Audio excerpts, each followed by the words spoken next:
I mean, I think we have a pretty good starting point, but who is going to listen to shows about screwdrivers? I don't think we can do more than 5 episodes. What do you think? I mean, honestly, I think we talked about 6, but there's no way. I mean, this is just a side, like a distraction, like just a little boondoggle. Okay, here's the thing. Let's shoot for 10. Well, I'm sure we can come up with 10 topics, and after that, we'll just call it quits. How about that? Does that mean we're going to do 1 episode per type of screwdriver? Like we'll do different types of slotted screwdrivers, all of the plus, maybe a posi drive episode. Yeah, that might be 11. Oh, and soldering irons. I think that there could be something to exploring soldering irons. What kind of soldering iron do you use? Well, I'm glad you asked. I just found this really awesome new brand. They're weird though because they're purple, but they're Japanese and they're called Heiko. I've never heard of that. Yeah, no. They're starting to become pretty popular. Seeing them around, they've got this analog dial on them. They get pretty hot, and tips are hard to find right now. But yeah, it's exciting. It's a lot better than the Radio Shack stuff I've used in the past. Yeah, I could see that. So Jeremy, what are we going to do on this show? Well, George, I'd like to take a moment and just say, welcome to the Ham Radio Workbench 200th episode. It is so amazing to be here with you again. And if this is your first time, remember that this is your bi-weekly deep dive on making and technical topics of interest to the radio amateur. George, take it away. Well, if this is the first time you've listened to the podcast, we don't know where you've been for the last 199 episodes. So we have quite a few episodes in the back catalog. Each one is an hour, except for the ones that go for 3, which is most of them.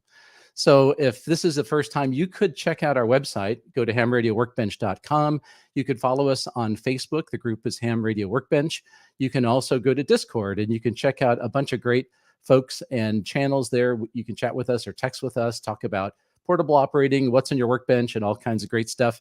You can also talk to us live and direct on the Brandmeister DMR Talk Group 31075 or on All-Star Node 55915. And also on the Ham Shack hotline extension 94156.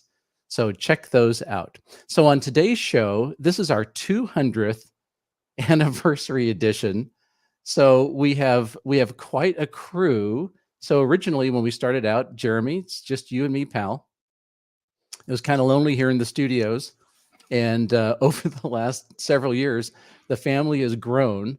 And so on today's episode, we're going to have not only you and I, but also Paul, WD9GCO, Troy, K4JDA, Dan, N7HQ, Mark, N6MTS, Vince, VE6LK, and Thomas, K4SWL. So when we first started the show, we were seriously talking about how in the world will we ever fill up enough content to do 10 shows. Here we just did 200. And the only reason that we got here was because of all the great work and contribution from all of you guys, and also 2 other members of the family who aren't here, and that's Rod, VA3ON, and Mike, VA3MW. And they may show up later. If not, they're certainly here in our thoughts, and wish they could make it to the show. So hi, everybody. How y'all doing? Hey, great. Hey. Fantastic. Yeah. Doing great. That's awesome. So seriously, to put on a show like this, it does take quite a crew. And so originally just Jeremy, you and I pretty much did it. And after a while, we got bored of listening to ourselves. And it was great to be able to bring in not only a whole mess of fantastic guests, but a really great extended family of everybody who's here on the show. Speaking of that, I just want to call out, I just saw that Alan, W2AEW, posted in the comment. And Alan, if memory serves, you might have been our very first guest. Yeah. So Alan, we did a show with Alan on oscilloscopes, and started talking about test equipment. And so and Mr. Tech. Alan's got an amazing YouTube channel that everybody here probably knows very well. Oh yeah. I've learned so much from him. Yeah, absolutely. So we'd love to have you back on sometime. It's way overdue. So Jeremy, let's see. I think we should chat for a few minutes about how this whole thing got started. Maybe a little bit of a look back over the first 199 episodes.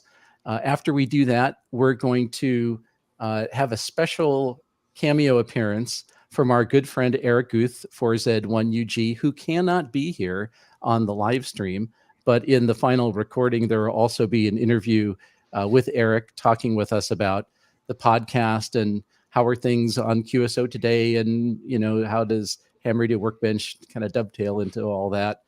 And then we're going to do a round of what's on our workbench, and we're also going to talk a bit about Ham Radio Workbenches on the air, the Herota activity that Mark was spearheading for us at the end of last year. So that's the plan. That should take us only I'm betting 5 hours. Jeremy, what do you think? I mean, I guess I would characterize this by saying that, for those of you who maybe have smaller yards, you might want to go make friends with your neighbors. This is a good opportunity for some community service, especially with wintertime. Vince, I was very happy for the gift of snow that you sent us here in Cincinnati last night. So thank you very much for that. But you're welcome. Good opportunity for community service, folks. And it doesn't involve a judge. Well, the judge. That escalated quickly. We're hams. We will be judging you, but well, I want to start out this little bit of a retrospective, Jeremy, with you, since you and I started this thing, and I never ever would have gotten involved with this if it weren't for you. And it's really funny. The origin story of how Jeremy and I met goes way back. We were introduced by a mutual acquaintance, that's Kale, who is doing his own ham radio podcast. And he knew Jeremy and he knew me, and somehow we got connected. And then I realized, oh, Jeremy, I know that guy. He has these awesome YouTube videos about portable operating with solar panels and making a solar generator. I know exactly who that guy is. And so when I met you, it was great to actually know a little bit about who you are. Likewise, yeah. So this started as Kale and I had K4CDN. Founder of Ham Radio 360. He and I had been friends online on a forum, and Kale had a little bit of a broadcast background and missed having an audience, and decided to look into this whole podcasting thing. The forum that we were on was a ham radio forum, and there was a lot of active hams and a lot of people liked Kale. And so he decided to just go out and do podcasts without having an audience or anything. His first episode, if memory serves, that he recorded was talking about the emergency response during the Joplin tornadoes that happened several years ago. And then he reached out to me. He said, "Hey, man, you want to come talk about solar?" And I was like, okay. And I had never done anything like this at all. And I had so much fun. I remember I was traveling for work, and I was actually in a hotel. I had a little tiny microphone mounted on a table, and I'm all huddled up, not having a clue how I'm going to sound. And I just stuck around with him, kept trying to offer to help, and found myself doing a few more episodes. And then George, if memory serves, you reached out to him to say you liked what he was doing. And then he brought you on, I think your first episode was something about repeaters, wasn't it? Yeah, that's right. He wanted to do a show about how to build a repeater and how they worked. And so he invited me to come on and be the guest. And we had so much fun that afterwards I told him, I said, "Hey, that was great. Thanks for inviting me on. And I know a bunch of people. And if you're looking for other guests, maybe I can help you out." And that's how that connection started. And so it's been a while, so I don't remember how many episodes, but after a while, the three of us met in person for the first time at Hamvention. That was either the last or the next to last year at Hera. I can't remember. Man, I can't believe I'm old enough to be able to say that now. Whew. So, but we met for the first time, and I remember Kale had us all made Ham Radio 360 shirts with our call signs on them. And while we were back at the hotel on the second night there is when the genesis for this show started, because we realized, at the time, George and I are both very passionate about the whole maker thing, and the word maker was exploding at the time. The root of ham radio is really based in people building things. And that was one of the things that George and I were very passionate about. And we didn't hear many people talking about building stuff as much anymore. And so we talked to Kale and said, "Hey, we've got this idea for maybe a second series in the subscription feed.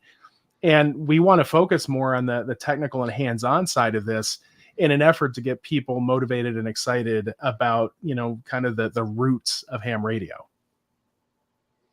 And one of the things that was really a big plus is as we started talking about this, it just really clicked. And so you really need two things. You need to have, an idea to go focus on, but you need to have people who you think you can work with. And so we really hit it off. And so that was really great. And our backgrounds are pretty complementary as well. So it worked out really good to produce the first 100 episodes together. And that was really quite the milestone. Our goal was like, once we got into it, it's like, okay, we're gonna go for 100. And so we managed to get all the way through that to 100 episodes. And so Jeremy, talk a little bit about what happened towards episode 100 and what happened to you. What's the post origin story? So I just thought ham radio was a joke. I had no interest in talking to people anymore.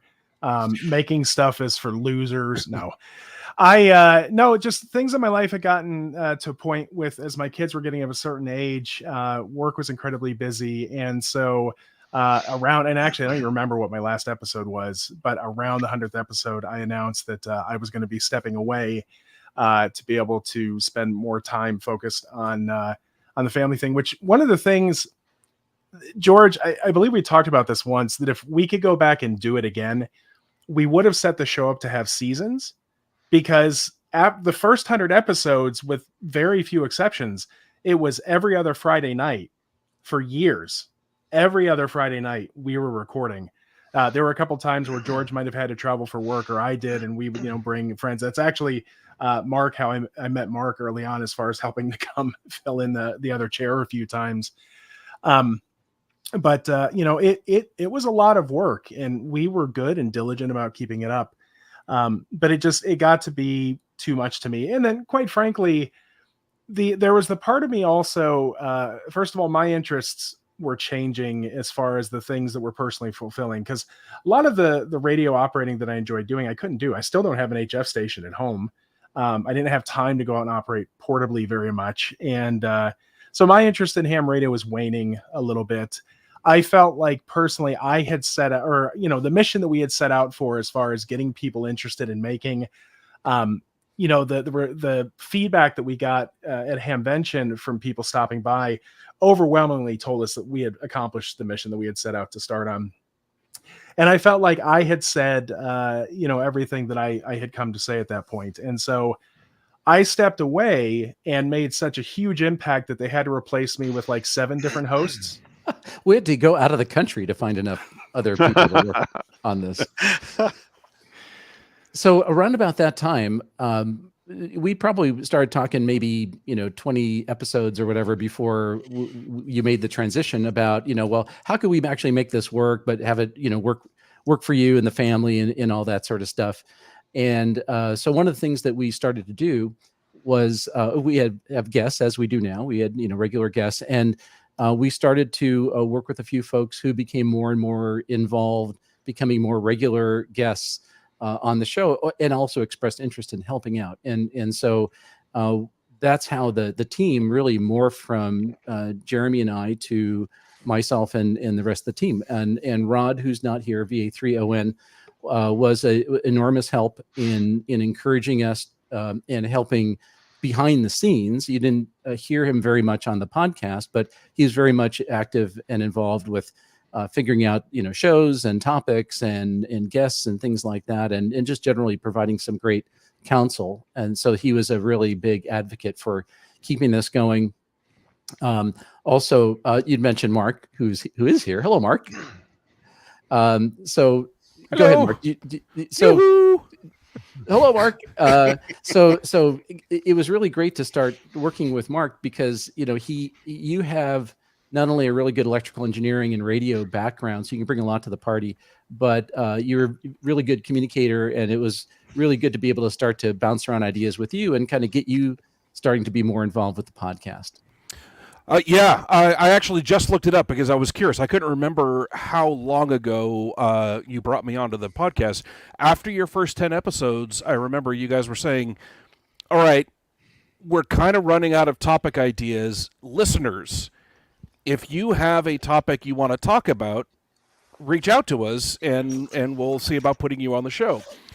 Episode 19 from March of 2017 was my first episode where I came on to talk to y'all about a multi-band decoder for Whisper that I was building using a bunch of no, actually that one it was the red pitaya. Yeah, it was the red pitaya. Yeah. So yeah, that was my first time on the show, and then you guys didn't learn your lesson and kept asking me back, and here I am on episode 200. You kept sliding into my DMs on Twitter back when that was still a thing. Yeah, well, it's kind of like Rob from High Fidelity is like, I hired them for a few hours a week. That was 2 years ago. They won't leave. It's kind of like me. But all along the way, I remember we were talking 100 episodes ago about like, well, what should we do with this? And, what are your ideas? And, would you be interested in doing more, work with us? And you were super supportive and very positive and really brought a lot to the party. And so it was great for you to become more involved. And that sort of has morphed into a lot of real regular contribution and occasionally as a lead guest host, I might add. I think I've done that. The keys. Yeah, once or twice. Yeah, you let me drive the car. Yep, and it came back, all the wheels intact. So that's been awesome. Without any scratches on the paint. Yeah, and I even filled up the fuel before putting it back in the driveway. So the next person I want to focus on, Vince, is you. So Vince got involved because of some connections between Mike and Rod. They knew you. Of course, all Canadians, you probably all know each other. I guess that's a thing, isn't it? Yep, it's absolutely the thing. Okay, I figured you must know my friend Vince. Well, yeah, I mean, we're all follically challenged, right? So, the thing that's really amazing to me, in getting such a team of people together, is everybody's got some real strengths and very complementary strengths. And so when it came to anything that was trying to get organized, like this live stream. So Vince is the master of being able to orchestrate scheduling stuff and pulling people together and getting all the technical stuff working and making the live stream work. And you're really cool about like, okay, here's what you're going to do and when you're going to do it and be here and press that and it'll all work fine. So Vince is able to figure all that stuff out and make it look really easy for the rest of us. Chief cat herder. And plus, which over the last few years, I've learned that you also have. A happy New Year on the N9 with Peterson. Thanks, Paul. It really is live. You've got a lot of experience because you're experience portable operating a lot of experience building stuff, a lot of experience talking to tons of hams at the radio store. So you really bring a whole different wealth of knowledge and background and skills to the team. So that's just been an amazing contribution. Thanks so much. Yeah, it's been fun. I mean, you got myself and Marcel on back when the pandemic hit in 2020 on episode 102. And we were talking about giving remote exams. And Marcel, of course, a member of GLARG and helping GLARG get established with remote exams. And I was kind of borrowing what some other clubs in the States were doing to deliver the first remote exam in Canada when the pandemic hit. And I'm still doing that today. It's great fun, a great way to meet people. Yeah, Marcel's been a super help to us as well. For sure. Big shout out. So Canada became well represented. I mentioned Mike VA3MW, who's not with us tonight. So Mike has got decades of ham radio experience, from repeater building to HF operating, remote operating. He's really a technical expert on a lot of things, and he's a very enthusiastic ham. And so he's always got 3 projects going on, and so Mike's been a tremendous asset. Really to build the bench strength of knowledge. As you know, one of the things we really try to do on the show is bring on people who are experts, who know more than we do. But I have to say, you guys all know a lot about a lot of different things. And so Mike's one of those guys that has decades of experience that he loves to share. And so we're really grateful for that contribution. The other person I want to mention who's become a real regular too on the show is Thomas. And so I have a little side story for Thomas. So I'm sure there's nobody who doesn't know who Thomas is. Thomas K4SWL with his own YouTube channel and his websites, his blogs, QRP, SWL Link Post. And when there the way Thomas came on, maybe you have a different version of the story, but the way Thomas came on the show was he was recommended to come on the show, I think, by Bill Mara from Solder Smoke. I'm pretty sure it was Bill, either Bill or Eric. I'm not sure, one or the other. And so I was thinking, like, I don't think he would want to hang around with us because he's like a big deal, YouTube ham radio guy, and everybody knows Thomas. And like, I don't even know if he'd want to come on the show as a guest. And so we invited him to come on as a guest, and we had a great time. And then after that, we'd like email, and Thomas didn't just like go away. He was sort of hanging around. I'm thinking, like, maybe he would want to come on more often. I don't think so, but I remember George talking to me, being kind of hesitant to ask you to be a regular host on the. It's like, he's got a lot going on. I'm like, Thomas has talked to me. He's pretty excited about this, George. You should go ask him. So it's kind of like, I don't think he'd take me out on a date. I don't think I'm not worthy. So what's your version of how this happened? No, I thought it was great. See, I've been listening to the podcast for ages, mowing, shoveling, driving, whatever it is I'm doing. I was listening to it, and I love the show because, first of all, the chemistry I thought between all you guys was just amazing, and you seemed like friends, that like my friends, and I didn't know you yet that well, and then when you asked me to come on the show, I was like, oh yeah, that'd be kind of cool. That'd be fun to do. And I got on there, and I was like, I like this too much, because I think, for me, I actually don't have a whole lot of time. I got a busy family life and everything. I mean, I could totally relate what you were talking about, Jeremy. Like, I kind of pick and choose the things I do very carefully. And this was after the pandemic had been happening and stuff for a little while. And I was looking at the times that you were doing the recordings. I was like, my family doesn't mind me taking some time out to do this then. And you had invited me on for like one or two other shows, maybe the Christmas show, something like that. And I don't know, I couldn't believe that you asked me, because I feel like, Vince says that he's the turkey among eagles. And I really feel like I'm the chicken among the turkeys. So, but you want to be on, and I kind of, like today, a really good example. It's really nice to have a little comic relief, have good fun, and I learned stuff. Plus, this frees up 3 hours of my time during the week that I'm not listening to the podcast. I can do something else now, right? It makes 3 hours. But Yeah. Have you acclimated to the structured restroom breaks? Because that's one thing I just realized about doing a live show. There's no break between segment 1 and segment 2. If you got to go, you're just going to go. Yep. I mean, Yep. I better put this away. There is the mute button. Just pointing that out. So rapidly changing the topic, I'm going to point out that Thomas is not nearly the chicken with the turkeys with the eagles. Here. Thomas, Yeah. I have seen make a contact using only a dummy load. That's right. That's right. Somehow that just seems appropriate to me. I don't know. But so you coming on the show kind of helped class it up a little bit. We'll start with that. Oh, that's scary. I'm not But, sure how to feel about that comment. Well, all of you. Okay. I know exactly So- how to feel about that comment, and it's 100% legit. Well, thank you. So, because like when I look at my own personal interests and activities, like I like building stuff, and I really like portable operating, but I do very little portable operating relative to benchy stuff.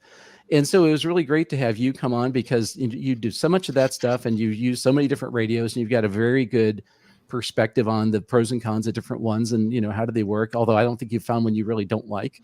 But anyway, so that's been really great. And so same with you, Vince, having the field operating experience a lot more than I have over the last several years.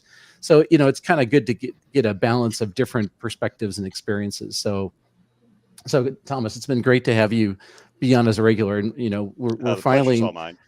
Here, here. we all suffer imposter syndrome when you showed up. We're like, oh man, is he going to really want to hang around with us? So, but we never told you that.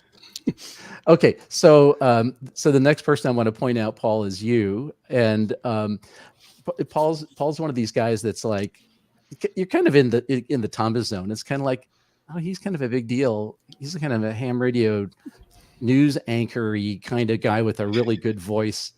And so Paul reached out and volunteered to help on this or that.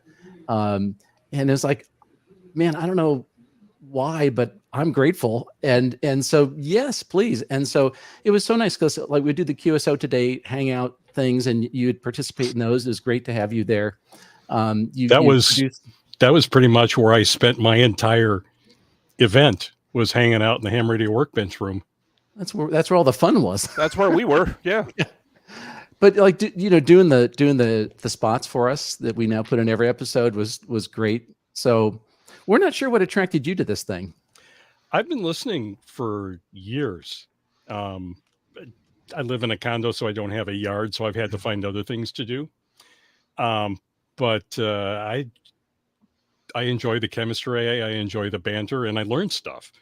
And so it seemed like if I could contribute something, like the goofy little liners that I did, that it would fit right in. And at first I wasn't sure if you'd use it, and it's like, here they are, what you can goofy. Of course we'll use it. Yeah. And it's been one on every episode since we started that. Yeah. And I was inspired to do that. I know my official title is the Bill Curtis because most people know who he is, but I was really inspired by Matt Bisbee, who was a radio production guy here in Chicago, who for the major rock station for years did those snarky little drop-ins and liners and stuff. And I just loved his work. And so I thought, I can do a little bit of that over here. So Jeremy, we never did snark, did we? We were never snarky. No, in all of our research with listeners, a snark actually was the last thing that was rated for why people listen to the show. It was very much a turnoff, actually, for most of the audience. Hams don't have a sense of humor, as it turns out. So actually, Alan brings up another point why I specifically supported getting Paul on the show, is so that I would have at least one other person who understands why Metcals are so good. There you go. Alan, thank you. I'm glad that somebody else whose opinion we all respect agrees with me. There we go. Yeah, but it's Metcal, man. You need to change your little byline to Met Cult. Met Cult. I like that. Yeah. No, Okay, Marcel's in the chat room now too. Hey, Marcel. Anyway. But I'm happy to contribute whenever you want me to. I mean, this is fun. This is one of the primary podcasts that I listen to, and I've been doing Amateur Radio Newsline for I don't remember now, 7 years, I think. All of them. It was right after Bill Pasternak passed away. It was a month or so after that I reached out to Don Wilbanks. It's like, I've got the experience, I've got the equipment. Do you need somebody to help? And he had a sudden lapse of judgment and said, sure. And like, others, he hasn't been able to get rid of me since. So, and for me, you're very sticky. Yeah. And for me, it was a thrill because as a kid growing up, when I first was licensed, I lived down near St. Louis, and I belonged to the Marissa Amateur Radio Club, which was Bob Heil's club. And we listened to the Westlink Report on our repeater every week. And then that ultimately became Amateur Radio Newsline. And now as an adult, I get to be an anchor. So it's a full circle thing. And it's opened up a whole world of different things in friendship. And I get to, I actually spent time with Vince and Mark and Thomas, and they didn't throw me out. Oh, no. No, we tried to outbid you. Yep. Yeah. Paul went to make an offer on a that's key. right. He says, well, I'll give you $25. And I looked at the guy and I said, well, I'll give you 30. And Paul smacked me. Because Vince is a jerk. That's why. So you guys were bidding against each other for buying a key? No, I was just one in trying to every drive crowd. the price up just to be a prick. Yeah. Nope. Yeah. Vince was being a jerk. Oh, okay. So we have to shift gears on and keep the theme of bidding here. So Troy, we've got to bring you into this. So like, Absolutely. how did we get you into the family? And so there's a story that goes back. What was it, like 2 years ago? I think it was. Yeah. We were doing a fundraiser. We're doing Bacon, right? the Bandit Amateur Radio Club Yeah, it was fundraiser. Baycon. And so we did it as an Bacon. online fundraiser, did a bunch of presentations and stuff. And so somebody, maybe it was Marcel, somebody came up with this goofy idea that one of the prizes was going to be a guest, to be a guest on the Ham Radio Workbench. And for some reason you bid on it. So you'll have to tell us why. Well, I like everybody, I really enjoyed the podcast, and I think one of the major keys, I think, to your success is the curiosity and the ability to ask questions from a true curious standpoint, and not I'll just say it plainly, not like a bunch of know-it-alls. And I think, we've all run across people like that, and everybody's chemistry and humbleness and curiosity really is, I think, one of the key elements of making the podcast successful. So I really enjoyed that, and it occurred to me that you all generally ask the questions I would ask if I was talking to an expert. So that's what got me interested, and also, looking for something to do while I was mowing my grass. The way you describe that is really quite consciously what we tried to do, because we don't want to show up and say, oh, like, we know everything. But curiosity is a really important thing, and trying to understand from people who know more than you do is really important. Yeah, absolutely. And so when the opportunity came up, I threw some money at it and knew it was going to a good cause, even if I won or lost. And I was fortunate enough to win. So. Well, your bid was an amount of money that was significantly higher than anybody ever guessed anybody would have bid for this. Really? And so we've been burning off that. How did you make $3 last that long? That's amazing. I guess I haven't told him yet he was the only bidder. We haven't done that. No, there were multiple bidders. There were. I guess I have the dubious honor of being the only person to pay to be on the podcast. Yeah, so we figured, well, we can't just have him on once. So the first time we had you on, it was so much fun, and we thought, like, hey, that Troy guy's pretty cool. We should figure out something for him to do if he wants to do it. And so every time we've been doing live streams in the last couple of years, we always have you on and be part of the family and ask questions and make comments and tell us what you're working on. So it's really been a treat to have you, and we're very grateful and appreciative that you would be working with us. The pleasure is all mine, and the way you guys were talking about Thomas and the way you felt about him, I feel that way about all of you. So it's my pleasure to be here, and I really enjoy listening, but enjoy being on the podcast even more. So it's my pleasure. You realize we don't have to make another donation. I mean, I'll keep that in mind. You fulfilled all your contractual obligations. That's right. With We're just burning off ours. You're good. I have to say, mostly as a listener, that Troy contributes. I mean, it's, what he puts in when he's on the live streams is definitely valid content. So, I mean, you're a part of the thing, and it's nice to hear. Well, thank you. It's been really great, because when we would do these, sometimes we want to turn the tables and have somebody ask us questions. And so we said, okay, Troy, could you come up with a couple of questions? And of course, Troy comes up with like a big long list of questions. We get through like a third of them if we're lucky. But giving the thought and coming up with all that so that we have some interesting content to actually work on has been super. So you're not off the hook yet, buddy. Well, as I said, it's my pleasure, and enjoy it every time. And one of the more recent additions we've had, we'll round out with Dan. So when we want to generally raise the IQ of the team, we usually call Dan and it's like, would you please come in and say something intelligent?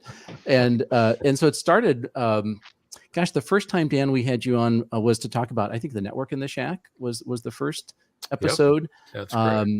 And then we've done some other content around just, HF radio technology and stuff. And for those who don't know, Dan's a bigwig over at Flex Radio, and one of the key technical. He's modest. He's modest. He's a little wig. He's a little wig, but having somebody with your background in just in the professional technology area, and also having some real experience at one of the most important manufacturers these days, is really great. And even if we're not talking about flex radios, I mean, you bring a real great perspective, and you know, in a lot of time as an amateur and as an engineer. So it's been really a delight to be able to bring you on more often. Well, no, thank you. And I feel, I mean, kind of the last man here to say it, but you know, when I was invited to come on, it was one of those things that I had hoped would happen at some point, right? So when I got the opportunity to do that and to work with you, you know, on a podcast or in a podcast, it was truly an honor. And the other thing that was is extremely attractive to me is Vince. No, is the banter that goes on between everybody, right? So, you know, we talk about serious subjects, and we try to impart knowledge to the listener, but at the same time, we do it in a way that makes it entertaining to listen to, and nobody gets their feelings hurt, or you know, anything in all of that, no matter what is said. And you know, it's such a pleasure to be a part of that, because everybody is so enthusiastic about the general bromance. There we go. Yep. But it is like that, you know. So when the very first episode, Mike Walker was one of the guys that sort of, you know, funneled me into the team, and I said, well, gee, what can I? But how long will it take, and what can it take? And he said, well, you remember the show Gilligan's Island? I go, yeah. He says, you remember they went out for a 2-hour cruise and they never came back? He said, that's sort of like the Ham Radio Workbench podcast, is that you just go until you're done. And I like that as well. And then on top of that is just the cool stuff that you guys do. And, you know, every podcast, there's somebody, I mean, I don't know how some of you have the time to do the things that you do. And, you know, someone really wise once told me, he said, if you want to get something done, ask a busy person. And I think you know, that's a really good, you know, way to describe the people here, is everybody's busy, but they're engaged in their hobby, they're engaged in their profession, and they make stuff. And it's just so much fun to be around people that approach life in their hobby and their and the things that they do in that way. But so it's been great. Thank you. Well, and you know, one of the most important things that you mentioned, a lot of really great attributes, and I would add to that the willingness to share. And so when we first talked to you about coming on and talking about topics, there's a whole bunch of things we could have talked about. And one of the things that struck me was, like, you know, you've got a lot of experience, and you're really super happy to share it with people. I mean, you know, you're very giving and sharing kind of person. And I think that's true for everybody on the stream here. And that really helps. You know, if you're enthusiastic, knowledgeable, and you like to share, you know, that's quite a combination. Thank you. Yeah, that's So quite a compliment. We're really happy to have you as part of the family here. So, so thanks. And I want to shift gears a little bit, Jeremy. I'm going to come back to you, and I want you to think about some of the episodes that have happened in the past, or some of the guests. Does any of the topics or guests stand out to you as particularly memorable? You know, actually, this is post my time, but I will tell you, an episode 180 something that you guys did recently was one that I really, really enjoyed. I don't remember the gentleman's call sign, but it was the Parachute Mobile episode.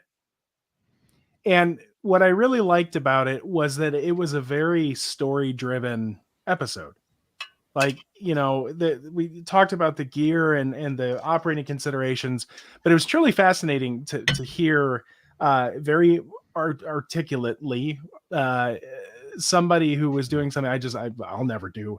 And it was also kind of a surprise. I mean, it made sense, but that was definitely in recent history one of my more favorite.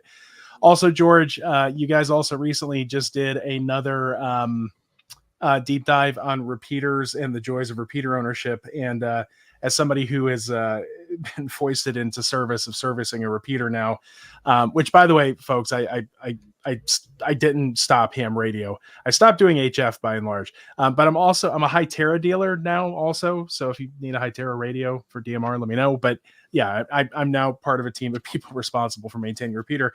And George's episode gave me a heart attack because we're like, oh, insurance? What's that? I don't even know if the tower company knows that we're there. The wisdom is that they wouldn't sell it to them if they didn't guarantee the hams would always have a place. I know the antenna and the Heliax we inherited is like 25 years old, and I know nobody's been up the tower in that time. But you know what? I just analyzed the antenna, and pretty still close to reactive where it needs to be. So that's good. But that was also really good in recent history, recent episodes, because it was very useful and was very timely as we were starting down this adventure. Which, by the way, I'm going to bring my buddies Craig and Brock on, and we can do an episode where I'll just have them do a Q&A with you, because there's a lot we need to figure out.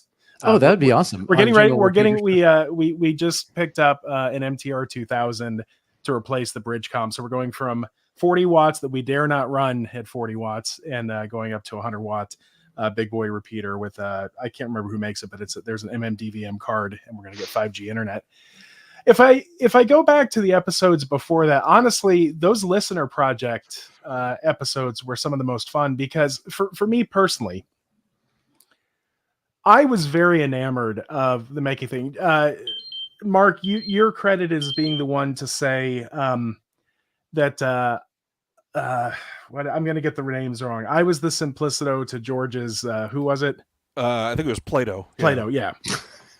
My role on the podcast was to be not the smartest person in the room, but somebody who could play the role of the audience. And there's a look, the guy to ask the questions, to give the person with the knowledge the opportunity to explain what's going on. Yeah, and to represent. I always saw my role as also, because George would famously talk a lot, and he would say things that were useful and knowledgeable, but they weren't necessarily in the right order or in an understandable fashion. And so I felt like oftentimes I was listener advocate. Yeah. Ladies and gentlemen, welcome to the George Zafiropoulos roast, hosted by Jeremy. No, to be fair, Jeremy's absolutely right. The role of Simplicito is not to be the dumb one. The role of Simplicito is the one who knows how to draw out the story from someone who knows the information of the story, but may or may not know how to tell the story. Right? Like, that's a very important skill. Although being the dumb one is an additional service I provide at no additional charge. Well, and I have to say, you're very good. Yeah, no, I thank you. I mean, my dad always said, one of those he's going to let you decide, but he said, find what you're good at and do that. But I mean, from my perspective, I know that, and still to this day in my life, I have a dear friend from my college days that we've drifted, our cycles have realigned or whatever, who's also just an absolute genius at stuff. And my entire life I look and I say, I don't understand how you folks feel this out or figure this out. But I never felt excluded. And I always felt like there's a lot to be inspired by. And those listener project episodes in particular, I love the passion. I loved the knowledge. I loved learning about new things to spend money on that would wind up in a box of things I had spent money on, but never actually found the time every damn time. To do. In fact, I still have the, oh my gosh, what was the little 40 meter, like the $35 CW radio, Mark? Pixie. The Pixie. No. No, not the PCX. It was the one made by the Village in India. BitX. Oh, BitX 40. Yeah, the BitX. I still have the BitX 40 that Mark and Kenneth had sent me. Still sitting there in the box of projects, along with I love that radio. My microbit. If you guys remember, we all went out and bought BBC microbits. Yeah. So but it was always just amazing to watch people's passion. Right. And I think that's why people like this show is it was people's passion on display. And for, for the folks in our team here who do the YouTube thing or do the media thing, right? That's what you're doing is you're sharing your passion in one way or another. And people get, energized by that. I will say the first 10 episodes, I don't even remotely remember, but I think that if you really look at the pantheon of content, they were just ridiculous because we really did spend 2 hours talking about screwdrivers. And I don't remember which episode it was, but I know that this group has consistently brought up the screwdriver thing multiple times. Most recently, there was a deep discussion about Posidrive and whatever those square bits are. Yep. Robertson. Oh, sorry. We need to have the Canadian Robertson. contingent to set the record straight here. to set the the record, record yeah. straight. I actually had to buy a Frierson bit over Christmas. which is Bless you. A what? a Frierson bit, which What is that? it looks like a Phillips, but it's not a Phillips, and it's used with bronze screws in wooden boat building. So my father-in-law left us a wooden boat, and we had to get a Frierson bit to take out some of the screws. I feel another episode Wow. coming up. In a trip to Home Depot, Yeah, between Phillips, Fearson, and Posidrive, how many cross-shaped screw technologies are there? I think there's a Japanese one too, right? There Oh is, yeah, yeah, JIS. Yeah, Yeah. yes, yep. Yeah. So Which- four. this is Which going the look- wrong way. but going back, but to that point, the things that drove me about the episodes though were a lot of this ridiculous minutia that we would get into because it's fascinating. I know in the early days, oftentimes George and I might debate about when we would do the what's on your workbench sections. For me, that was always an opportunity to help expand people's perception and understanding of what there are things to be nerdy about, even if they had nothing to do with ham. It was like, come for the ham radio, but stay for all the other things that you didn't know that you could spend infinite time and money on. And I would love that. I would love listening to our guests come on and share the things that they were working on. So it wasn't necessarily particular episodes for me. It was those were the features that we put in that that organically grew over time that really made it for me. And the friends that we made along the way, getting to do Hamvention. In fact, this is a vintage shirt. This was before we were our own thing. This is when we were still on Ham Radio 360 back when we were going to do 10 episodes. I think we got these shirts, George, the first year we were at Xenia, if memory serves. Yep. I'm happy to say that it's looser than it was back then. But, talking to folks, even this year, I know that there wasn't a big formal booth. I was with my club out in the flea market. I still had folks stop by, a ton and say, hey, and, talk about the show and whatnot. And that's, I don't want to sound, I don't know, I don't want to sound braggadocious, but I left feeling confident that I had made a positive impact. Wait, Mark, are you trying to get your camera to focus? That's the old YouTuber's trick. Oh, there we go. Like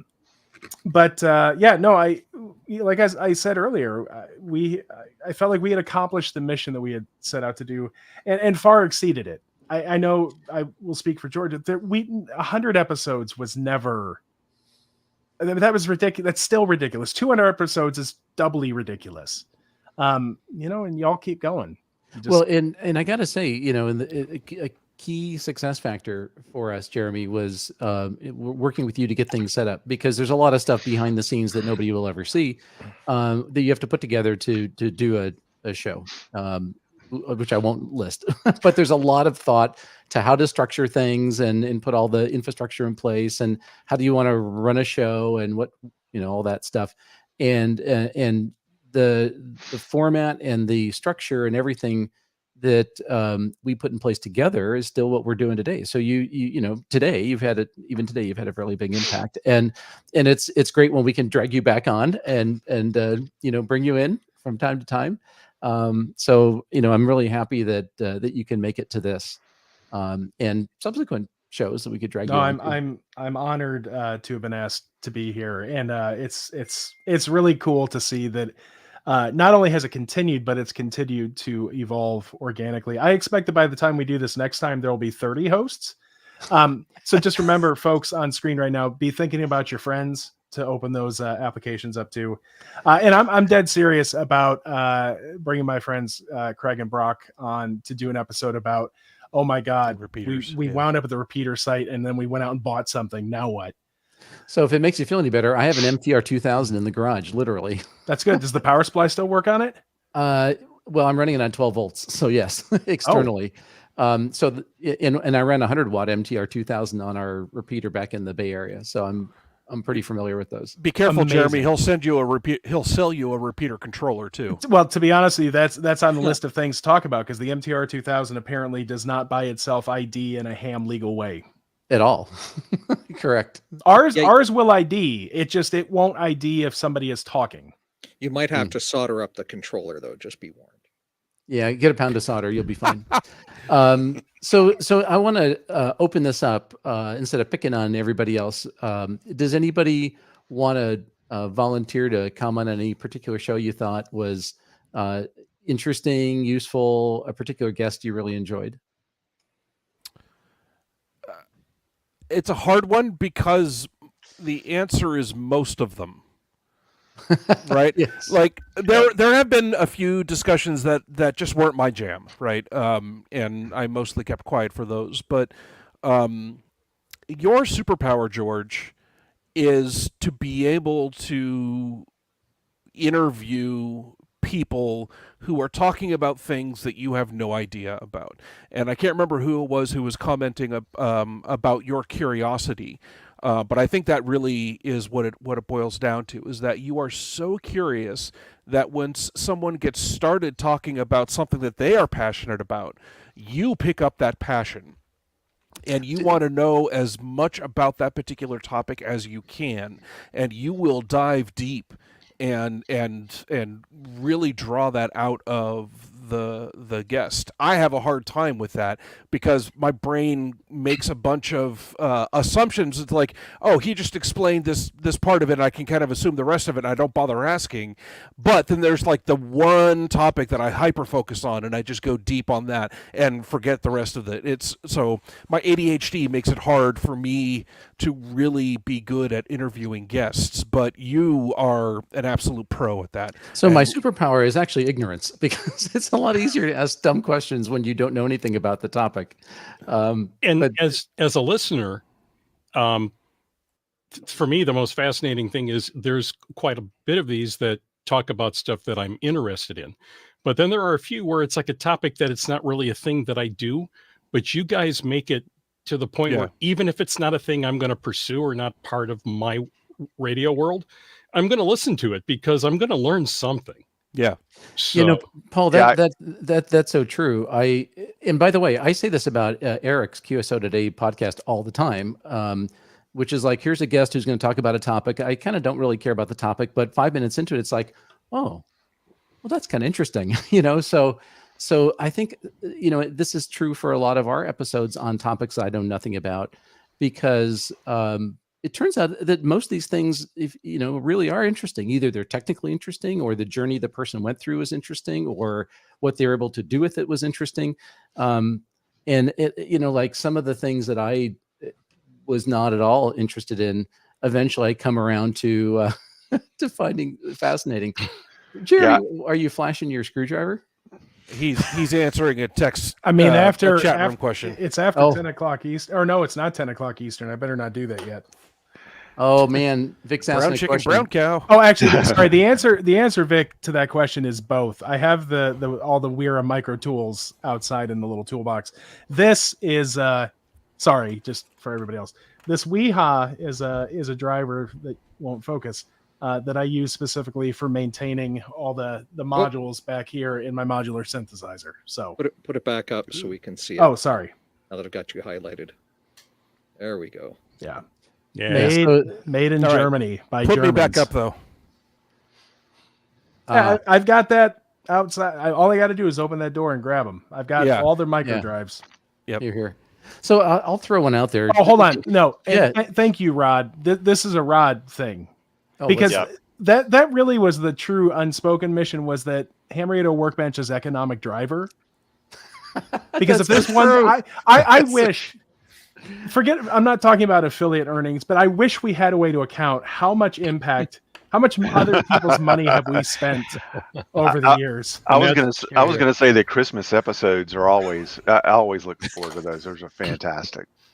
Yeah, that's why I've got a couple of liners I did about that specific topic. Yeah. Actually, Paul, your little intro pieces, even though they're kind of funny, they have a ring of truth in every one, which makes them very appropriate. Okay. So what's the ring of truth for episode 200, Paul? Give us a sneak preview. No, it's going to be a surprise. I already recorded it'll be it. in the feed. All right. I already We're gonna have recorded to it. wait. All right. So I got to say, I've been extremely happy the variety of guests we had on. By the way, Jeremy, the parachuting guy was Carlos, who's a professional skydiver, teaches skydiving and skydives with his 706 or whatever radio and a Pactena, 706, 705, a Pactena, and yeah, he's amazing. He lives out by me.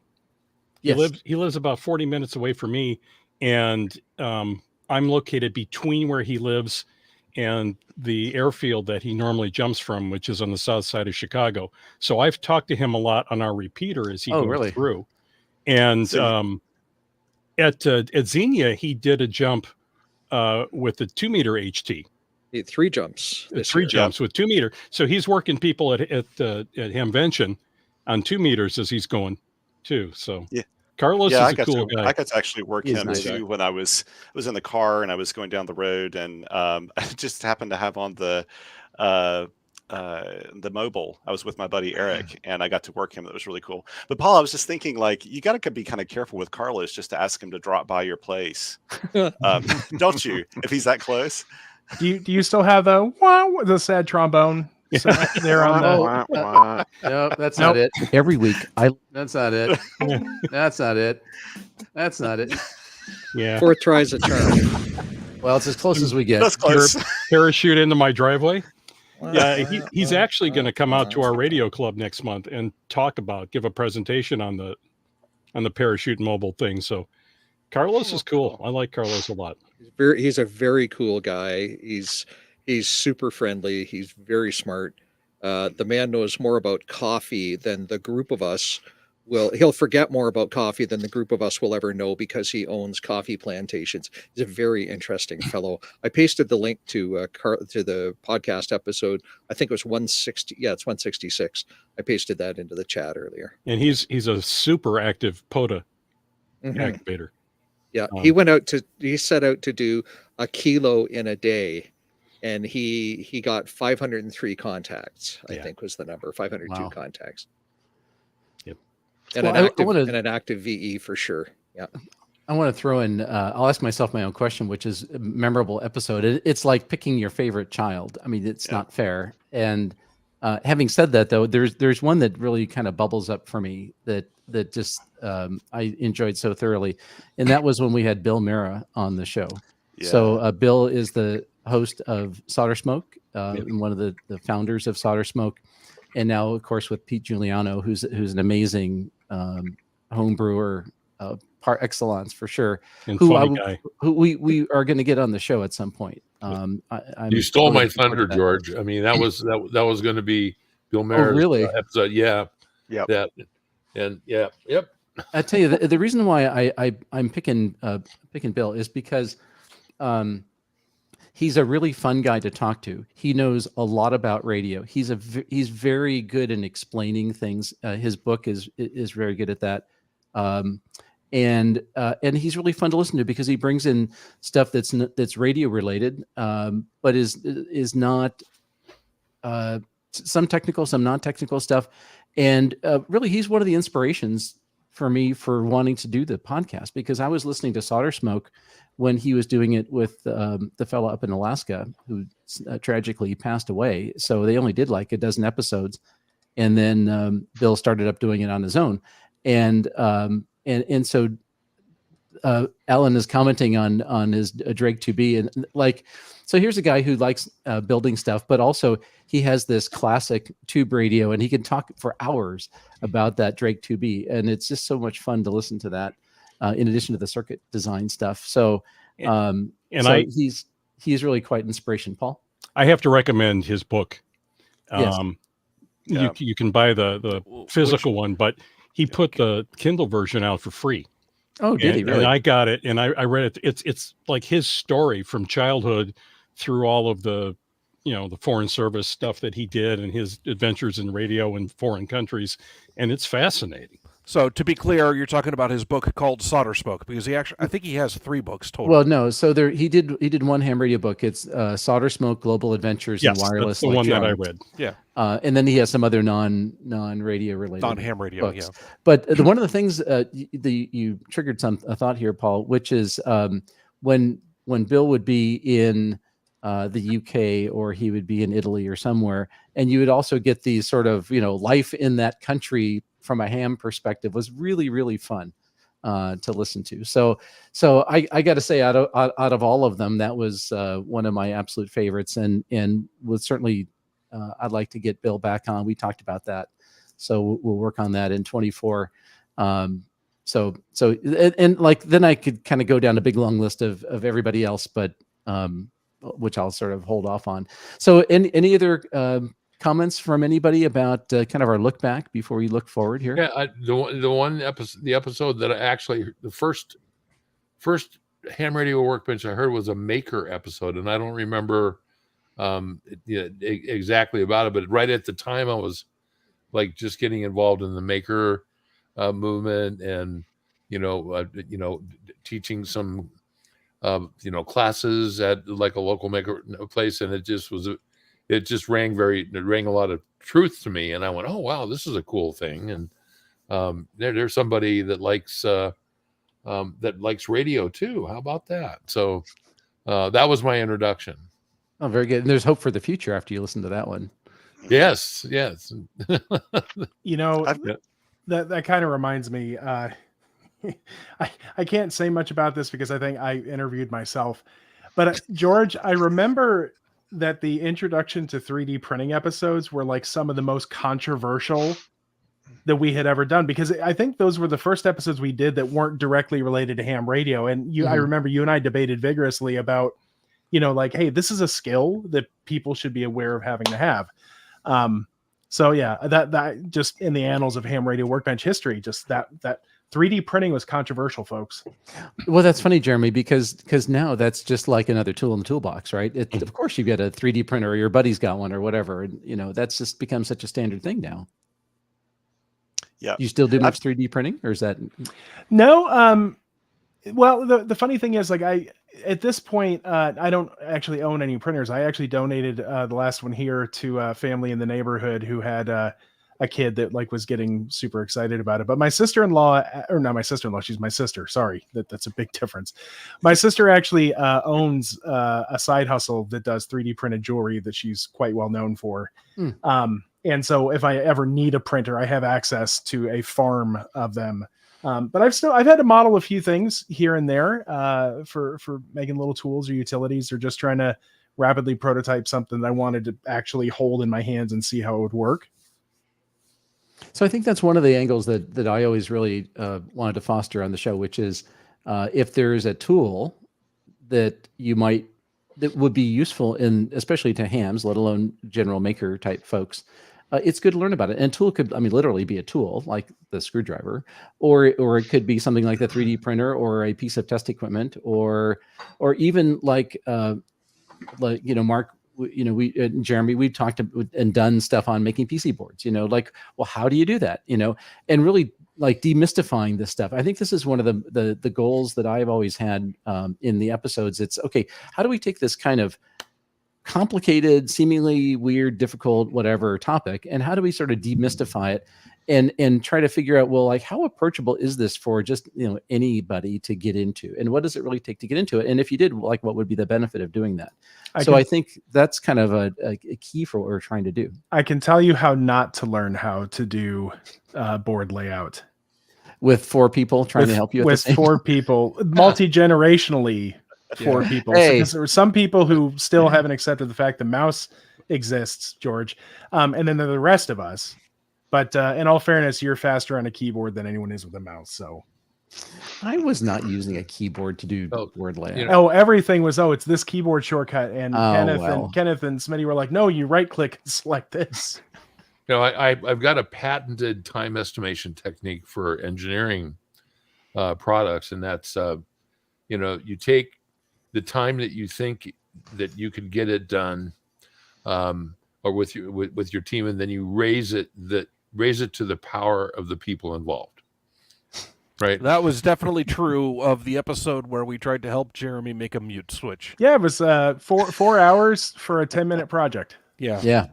So I was holding this up for a reason. This is the latest tool addition to my shack here, and it's a Wonder Bar, right? That's all it is. It's but is that a crowbar circuit? It is. It's a 2,000 amp fuse. So yesterday, and thank goodness for Amazon. So yesterday, I made the mistake of taking a hammer, just a regular little hammer, and dropping it in the tool drawer that I normally have all my hand tools in it, and then I shut the drawer, and then something happened inside, and the hammer tilted, and it locked the drawer so it wouldn't come out, right? And there was no way to get my hand in there so the only way I could do it was with this tool. Anyway, that's my hammer and crowbar story. Well, we're about to go into what's on your workbench. I think you just let us off there, Dan. Okay. Well, although I do have to say, Dan, I think that was actually Universe telling you it's time for new tools. Or a new toolbox. Yeah. Can you say that just a little bit louder? My wife might be able to hear that. You need new tools. That's an embarrassment. Okay, so last thing I want to touch on before we go into the workbench segment here is I want to take a little bit of a look forward about what are we doing on the podcast. So if people are curious, like are we doing more of the same or whatever, I would say the main point is it's going to be a lot of the same. So over the last 200 episodes, we've constantly asked listeners questions like, is this show too long? Is the rat hole too deep? Are these topics of interest? And, Jeremy, when we go back to probably by episode 20, I was blaming you for making the episodes run too long. And apparently that was unfair because we managed to run longer without you. So apparently that wasn't your fault. I'll tell you what, because so we started in 2016. So yeah, we're eight years into this thing. I would actually, here's an engagement challenge for the audience. We didn't have AI back then. I would actually like to take AI, have it listen to every single episode and tally how much talking I did versus how much talking George did. I'm just curious. Yeah, there's some things you just don't want to know. Also, do we really want a large language model trained by this crew? Yeah, exactly. I'm pretty sure Jeremy wants to know. I'm pretty sure George is the one who doesn't want to know. See, I in all fairness, I was concerned this thing was going too long, and so I would express my concern, and in the back of my mind, I'm thinking, yeah, that's all Jeremy's fault for like talking forever, on some little topic, and it turns out it really wasn't Jeremy stretching out the show, so it's probably me. And anyway, sorry about that, buddy. And at least one of our viewers is happy because he has 8 hours of lawn to mow in the summer. There you go. What is a hobby farm? It's one where you don't make any money. Big commercial one. It's exactly what it is. Yeah. Okay, so hang on really quickly. I want to take a quick detour. We have a new listener. Not again. In the chat room tonight. K9EI Matt is a brand new listener to the show, apparently. First-time viewer. Welcome, Matt. Matt has an awesome YouTube channel. He is one of the funniest guys in CW that I know. Oh, awesome. And the test is going to be, will he listen to the next one? That's right. Yeah. Or the previous 199. Yeah. You'll be able to find a link to his YouTube channel in our show notes. Oh, excellent. Awesome. It's a bummer you got a 9 in that call sign. You know, you might be able to take a second or two off of your CW speed with that call. K5 Here's a EI. 5. Yeah. There you go. Man, that'd be a lot of dits, wouldn't it? That you'd be like, oh, your error. Oh God. And he's one letter off from a very famous call, K9EID. Oh yes, yes. Oh, yeah. I thought you were going K9EIO, but No, that would be EIEIO. oh, Yeah. EIEIO, right? Okay, From Spain. that's what. Yeah. Our friend Okay. Nick from just south of Portland says, "Don't change the format; it's working." Nick, the $20 is in the mail. Yeah, I have to say, like, honestly, and all the times I listened, for years, I guess, I love the fact that there was going to be a topic on, like we said before, that it may be something that I thought there's just no way, like, the IP phones, making them work in the network and everything. I was like, that doesn't sound like anything I'd ever do. And by the end of it, I'm like on eBay looking to see if there are any of those phones around, and which I think is kind of like a good litmus test. And also, I love the fact that a topic would go into an area and it would just keep diving deeper and deeper and deeper. And you guys just do such a great job with that. And I would just follow along. And it was funny how, when your attention's with it, that even though you knew nothing about it, I thought that everybody did a pretty good job, explaining it. So people like me, the chicken among the turkeys and the eagles, could kind of keep up with it. And frankly, the enthusiasm is infectious. And I think that's the reason why, at least, as a listener, I could stay, listening for 3 hours and still feel like at the end of it, like, I could have listened a little bit more, I've got this little side yard to work on here, or I've got to trim the bushes or whatever. So I think we want to keep that up. So we don't have any big changes planned. We're going to keep up the same rate of shows, the same kinds of topics, probably some new topics, some of the same guests. So we got a few guests we definitely are bringing back. I mentioned Bill, Eric from QSO Today. Both of those guys we definitely want to get on. We've had a lot of people who really want Doug K6JEY to come back on to talk about VHF, microwave, test equipment, whatever. I can listen to Doug talk all day long. So that's a big plus. Our good friend Kirk, I really want to get NT0S. Is that his call? NT0Z. NT0Z. Yeah, So he's another guy. I can listen to Kirk talk about anything. RF got to go somewhere. Yes, that's famous quote. We've etched that in our foreheads. RF got to go somewhere. So Can I call out somebody is in the chat room right now? Is somebody Sure. I'd love to have on the show more often? W2AEW. Yeah, Alan. Yes. Yeah. Yes. Absolutely. It would be great to have Alan on. Yeah. Were you really going to say Alan? That was, Yeah. Oh. That's exactly who I was going to call out. Totally. This is on my list. So yeah. Oh, Definitely okay. get him on. But I will tell you, because I'd love to know, Alan, what you thought because I think it was I that reached out to you.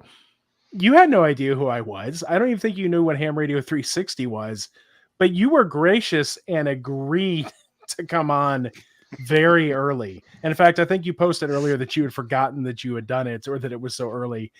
So the fact that you're organically here says we must have done something right. Either So, that or he has thank no you. life. So Well, I was talking to Alan today, and he said he had an entirely free evening, and he wasn't sure what he was going to do with it. And look where he ended up. Yeah, he's a glutton for punishment. So, Alan yeah. is. I was lucky enough Alan this is past awesome. year. Alan was down here in the Asheville area, and so I got to hang out with him, go to a small ham fest with him, and do a little POTA with him. And he's just like such an incredible guy, just like you would imagine, and all the things he does on YouTube and in the public. He's just such a really, really nice guy. He's got a really sweet dog named Sophie as well. That I really like. But Alan, yeah, he's must be a glutton for punishment to keep coming back. So we'll take it, right? So his YouTube channel is an amazing resource on it's test equipment and incredible. circuit analysis. Absolutely. So really, I think that's one of the things that I I so appreciate about the amateur community. Hams are always very giving and generous of their time and their knowledge and so forth. And because of all this, YouTube and blog sites and podcasts and so forth, there's all these mechanisms, these channels to actually put that knowledge and content. I'm looking at his page right now. There are 383 videos on his channel. Wow, that's incredible. I mean, what a gift. Inadequate. What? Yeah, no kidding. What a gift to the community. I mean, same thing with Eric and QSO Today. I mean, that's like the historical archive of amateur radio on QSO Today. And and somebody has said in the chat. So Alan's very thankful to us, and well deserved to Alan. Alan taught me tons about the Smith chart. Yes, he did, and the Nano VNA, and so many other tools that we use. He's just got such a great way of explaining things. Can't wait to get him back on. So one of the other things that I do want to do in 24, we have right now we have 2 sponsors. One of them sort of disappeared on us. So Autodesk kind of disappeared after they rejiggered their Eagle software and how it works with other stuff. So I don't know if they're going to be a sponsor, but we have Flex Radio and DigiKey, who are 2 amazing companies. And as we said from the very beginning, when Jeremy and I first started this up, we said, okay, if we're going to have a couple sponsors, I don't want just like the razor blade and the the mattress VPN company. software and the mattresses and Hey guys, have you heard about Audible? When I'm not listening to Ham Radio Workbench, I listen to Audible. Exactly. And if you want some vegetables delivered once a week or whatever, so the companies that we were lucky enough to have as sponsors are companies that we've been customers of, forever. We would never have a sponsor that we wouldn't buy their product and recommend it. So one of the things I do want to do is I do want to have a little bit more time in the show over the year for Flex and for DigiKey to come on and talk about relevant stuff. And it's not because they're sponsors, because that's not, that they don't expect it. In fact, if anything, our sponsors are like we don't, an ad's fine, but we don't really want to like get in the way, but they're experts at stuff. So Dan, having you and Mike, and for that matter, other folks at Flex come on and talk about technical stuff from people who really know what they're talking about and are in the industry is very valuable. And the thing that I appreciate is being able to ask, leading questions, but challenging questions.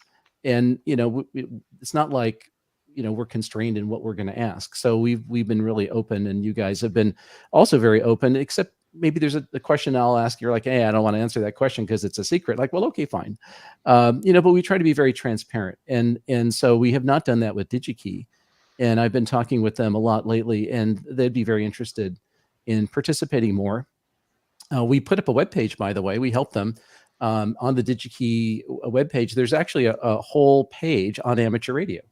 And the reason that they put it up there is that when we first approached them to be a sponsor, they said, we would love to talk more about our history, which is this fellow, Ron, who started DigiKey, created a kit called the DigiKeyer. And that's where the name DigiKey came from like 40 years ago. And Ron's still around. And I reached out to Ron, and Ron pointed me to other people in the company to talk to. And the people in the company are like, we really should talk about our history in ham radio, even though like you don't think of that, right? So they're very proud of the fact that the company was founded by a ham, and they would love to talk about stuff. They're getting, more so into things like the maker world. So you can buy all kinds of microcontrollers and parts and whatnot from them in that vein as well. They've been putting out a ton of content on YouTube. Some of it is very beginnery. Some of it is kind of, come see our thing. But a lot of it is actually like genuinely interesting and engaging. So I've met with the content creation people that do that, and they're very interested in adding more content. And I don't know if it's appropriate for us or not, but maybe, so we're talking, maybe there's some things that we could do to help them there and leverage their platform to get the word out.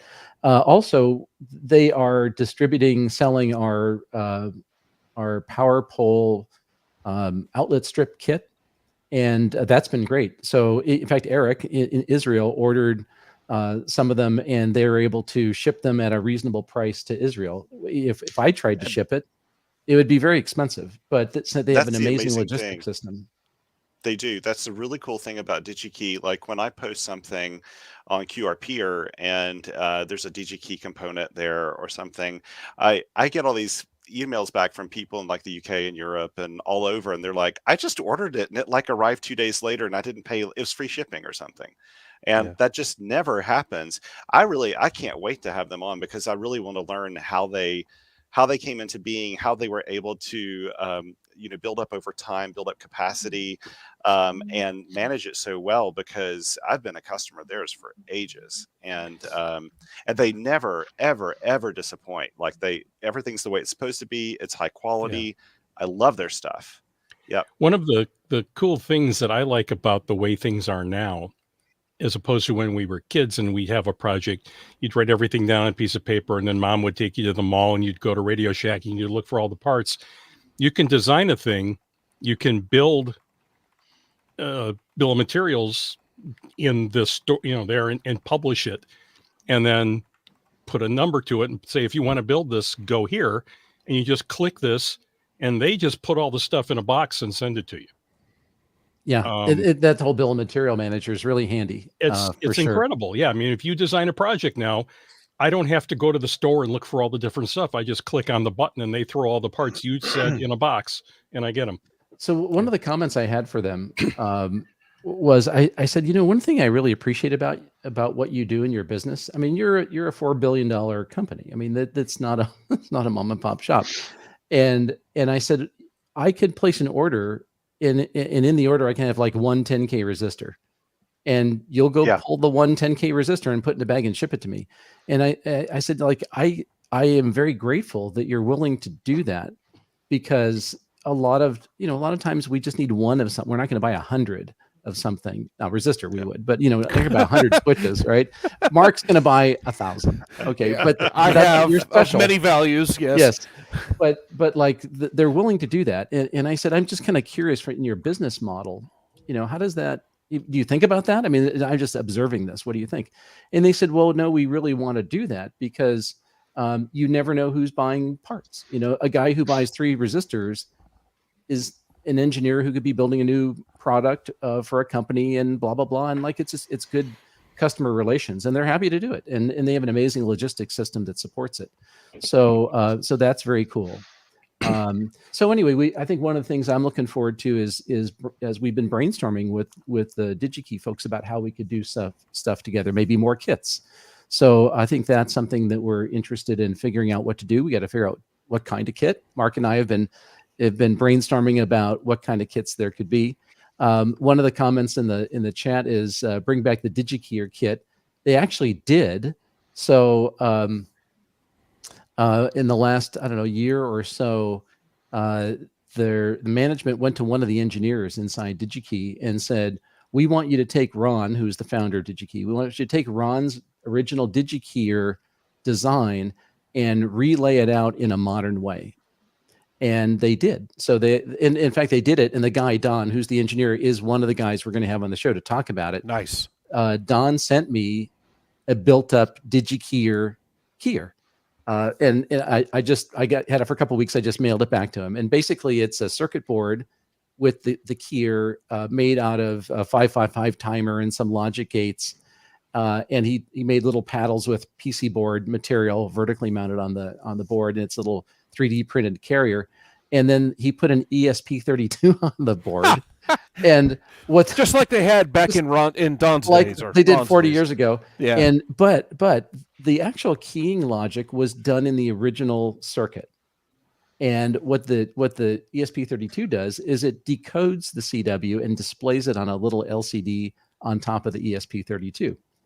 Cool. So I asked him, I said, okay, like what was the point? I mean, like, are you gonna like make a kit or what? And he's like, no, we just thought it'd be cool to reproduce it. We're not selling it. They open source the information. You can go on their website and you can find the board layout files and the schematic and all that stuff is there. They just put it on there. And if you want to build one, you can go make your own circuit board and build the DigiKeyer yourself. One of the things we kicked around, there's no decision on doing this, but one thing we thought about is, well, maybe there should be a modern, if you're going to really do a keyer, maybe there should be a modern version. And Vince, you're very involved with, making keyers and code practice hardware, and there's a lot of really cool stuff out there like that. So I don't know if their DigiKey are going to do that, but they do want to take advantage of the fact they've got this great ham radio history and bring that out more publicly. I would love to see a vintage kit, right? Like the original fully analog 555 timer. Just here's a kit. It's not practical by today's standards, but this is vintage. What started this company? Yeah, I think that would be cool. The one that they did was pretty much that, except they used surface mount parts. So, I saw a kit. I saw a kit. It's not kind long of hard to ago get that was away a- from that, though. Oh no! Yeah. Okay. Yeah, Right. I saw a kit not long ago that was basically a discrete component version of a 555, and you buy the kit Oh yeah. and solder the transistors and everything together to make a 555. They Well, have the a first- they have a 741 op amp as Yes, well, which is yes. really cool. Yeah. The first keyer I ever built was one that was in QST magazine, and it was designed by someone, WB4 VVF. the AccuKeyer. AccuKeyer. Right, and that was really one of the first electronics projects I ever did. And When we get to my workbench, you'll like this. I Awesome. will. Okay. Well, it was like JK flip flops, and that's basically it. That was my first keyer. and it was a great keyer, right? Oh, You know, totally. Now, James Garrett, WB4 VVF, that's right. who I Okay. believe passed away just a couple of years ago. I owned a pair of flip flops once. So they helped me on the beach. And my Well, initials on are that note- JK. So real quickly, actually, since we're talking Yeah. about kits, I think we would be remiss. There's two things in particular I want to call it. Number one, I want to just give a moment of thanks, I guess, to K6BEZ or Barrick Dunn, who was responsible for working with us to create the first kit that we did for the workbench. We knew nothing about parting out kits. We weren't doing large scale boards yet. George had some experience with that, and I remember that was the first thing, and like that was a huge step for us because it realized, again, wanting to get people making stuff. Well, we were giving them stuff to make. The second thing I want to call it about that is you talk about throwing an ESP32 on the DigiKeyer. You do realize we're the people that stuck an Arduino on a dummy load. The Smarty load. The Smarty load. Smarty Yeah. load, yeah. Yeah. Forgot about that. I thought it Finally, was a good brilliant. use. George, Yeah. can I make a couple of recommendations for future guests? You bet, Troy, please. One would be, and you probably want to get these two guys together, is Jack Purdom and Al Peter. Oh, Jack's a neighbor. Jack lives Yeah. in my backyard. I used Yeah. to be in the same club as him. Yeah, I saw them at Hamvention the 4 days in May, a couple of maybe it was last year or year before last. Ashar Farhan, who designed the BitX radios, and the most important one to me to have on the show would be Hans from QRP Labs. Yeah. That guy's we've just interviewed him before. have you? Yeah, not on the show, but I remember George recorded a bit at Hamvention 2018. Yeah, and we also recorded his talk at 4 days in May. Yeah. Yeah. When he announced, I think it was the QCX. That was really fun. But yeah, great suggestions, Troy. Yeah. Okay, so I think what we're going to do is we're going to take a quick break. When we come back, we're going to do what's on your workbench. Paul, we're going to start with you, and you can tell us all about the keyer. So if you're watching this on the live stream, don't go away. We're going to come right back in. And if you're listening to this on audio, you'll enjoy this little spot. Then we'll be right back. Dun, dun, Do, dun, do, dun, do, dun, do, dun, dun, do, dun, do, dun, do, dun, do, dun. do, The Ham Radio dun, Workbench dun, podcast dun, is brought to you dun, by dun, Audible. dun, Need dun, stuff to dun, listen to dun, besides the dun, Ham Radio dun, Workbench dun, podcast? dun, Check dun, out dun, Audible. Dun, You know what a dun, great dun, place to be when you're listening to the Ham Radio Workbench podcast is in your Casper mattress. You'll never sleep better than by listening to the Ham Radio Workbench laying on your Casper You've not mattress. slept till you've fallen asleep to the dulcet tones of George KJ6VU. Let's talk about DMR talk groups for a little bit. Works every time. Okay, we're going to come back in 5, Oh my 4, goodness. 3. Wait, are we actually taking a We're break? actually gonna get a break. I gotta go. Yeah. One. Yeah. Oh, Okay, ye well of little then bladder. y'all go with tiny bladders. Go take a break, and we'll come back in like 3 minutes. And Well those of us who are gonna hydrated, sir. Well hydrated tiny bladders. Thank you for the clarification. And those of us who'll hang around, we'll keep people entertained by talking about who knows what. I have been, George, taking notes into the content calendar of all these suggestions people are making of who we Thank should you, be Vince. inviting. You're amazing. There we go. We try. And I thought people were taking a break. Why are they still sitting here? BRB. Because you Okay. were still talking and we were being polite. It's the 3 minutes. Canadian way. 3 minutes. 3 minutes minutes. and counting. Thank you, 3. Okay, anybody on the live stream have any questions? Feel free to stick them in the Discord. The kinds of things that Or the can't chat. go in the recorded show. Hey, Thomas, I suspect that equivalent to the bag discussion would be a discussion on notebooks and writing implements. Don't even get me started. Well, right after coffee presses. I mean, there's a sequence. That's right. AeroPress, Yes. man, the one and only, except no substitutes.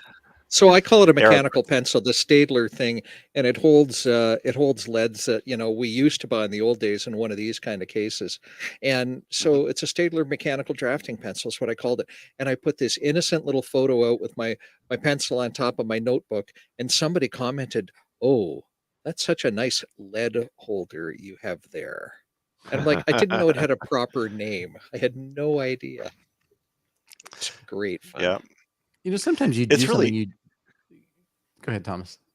I was going to say, it's really funny, like in my field reports and stuff like that, I have to list the pencil and Yeah. pad I use because I get asked about that so much. And I have to say, I really do love a good mechanical pencil or lead holder. I love using those. I think they're kind of a fun part of So doing I the ham have to radio. ask you a question. Is it true that Right in the Rain pads are worth it, or would you use something else? Oh, 100%. Yeah, actually, I did an activation. So that was a two-part question. I'm not sure which one he answered there. Is it totally worth it, or Yes. is it? Oh, okay. It's totally worth it. I actually love I used it. I think it's like the beginning of December, end of November. I did an activation like just in the rain, for all the Pacific Northwest people out there. And I had my Right in the Rain there. It was getting rained on the whole time, and it was just perfectly fine. It just worked beautifully. I just let it dry out a little bit. I mean, just like the edges got just a teeny bit wet, but it works well. So you should be investing in them. Aren't they in your own state? Are they in Oregon or probably. Washington? I don't They're know. probably next I'm to not- the Leatherman and Gerber place. Oh my God! So there's a whole and other rat hole. and the place with the great big lightsabers Yes. and the really expansive. Yes. Who's that? Benchmade knives. Yeah. Yeah. So here Oh. in Portland, we have Leatherman, Gerber, Benchmade, and there's a fourth knife company who I can't think of. People are screaming at their computer right now. Then we have Saberforge that makes the lightsabers. They're Yep. really nice. And Gerber does not have a factory store. I was so disappointed. Yeah. Oh well. Alan brings up the point that the Right in the Rain pencils don't erase very well. Mm. That is very Well, true. That is And Daniel Wynn brought up a very good point when we were talking about coffee presses. He asked if any of us have an opinion on the Bripe.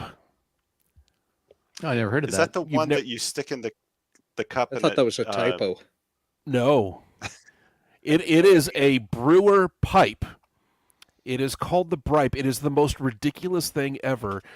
He and I apparently both watch a YouTube channel by a guy named James Hoffman, who is this. He seems like a very pretentious British guy, but he's not pretentious at all. But he's very proper spoken. Anyway, he did an episode on the Bripe and about just how absolutely ridiculous it is, but how much he loved it. And it is literally a little brewer, a coffee brewer, on the end of a little pipe that you smoke your coffee. It's not actually smoking. It's just you pour water in it and you drink the coffee through the thing. Like it's absolutely stupid and ridiculous. And he thought it was fun. And so it looks I was gonna say it almost is sort of like my siphon coffee maker, in that it looks like drug paraphernalia. Yes. Well, It Ham is. radio is a drug. Is somebody going to put a link to this Bripe in the to show Bripe. notes? What did I it's, miss? I walk in and I hear Saberforge.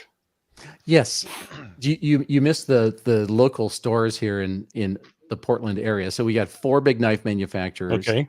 Leatherman, Gerber, Benchmade, and the fourth one who I can't remember. CRKT, isn't it? Or Um, Kershaw. Is it Maybe Kershaw? Kershaw. Thank Yeah. you, Kershaw for sure. Maybe the other one too. And across the street from Thunder River Knife Benchmade and Tool. is Saberforge. And Oh. Saberforge makes lightsabers Yeah, and yeah. blasters. And the lightsabers, they're beautifully machined. They make a handles. lot of radio stuff look cheap. Yeah. But the cool thing about it is you can, if you have 2 of their lightsabers, you can actually hit them together. You can do battle with them. I have witnessed same. It is Yeah. amazing. Mhm. And it hit my arm, and my arm is still here, and so I was very pleased about Well, that. so it's not authentic. It but didn't cauterize me. All right, I think we're all back here. So We're back. we're gonna do a little loop around the room here. Now, the trick is we have a lot more people than normal, and we have to be brief in order to get through this in a respectable amount of time. Paul, Why is would going we to- change Bravo. now? because I feel that I have to say that, and nobody pays any attention. But Sorry, who are you? You forget one of the oldest tricks in the book was turn this 5-hour episode into a 2-parter so everybody can have a break. hey, there's a thought. Jeremy, we should have you on more often. I'd like to come back in an executive production role. Yeah, we need someone to tell us what to do. We can double what we're paying you now. Amazing. Paul, Yes. tell us what's on your workbench. Oh. Oh.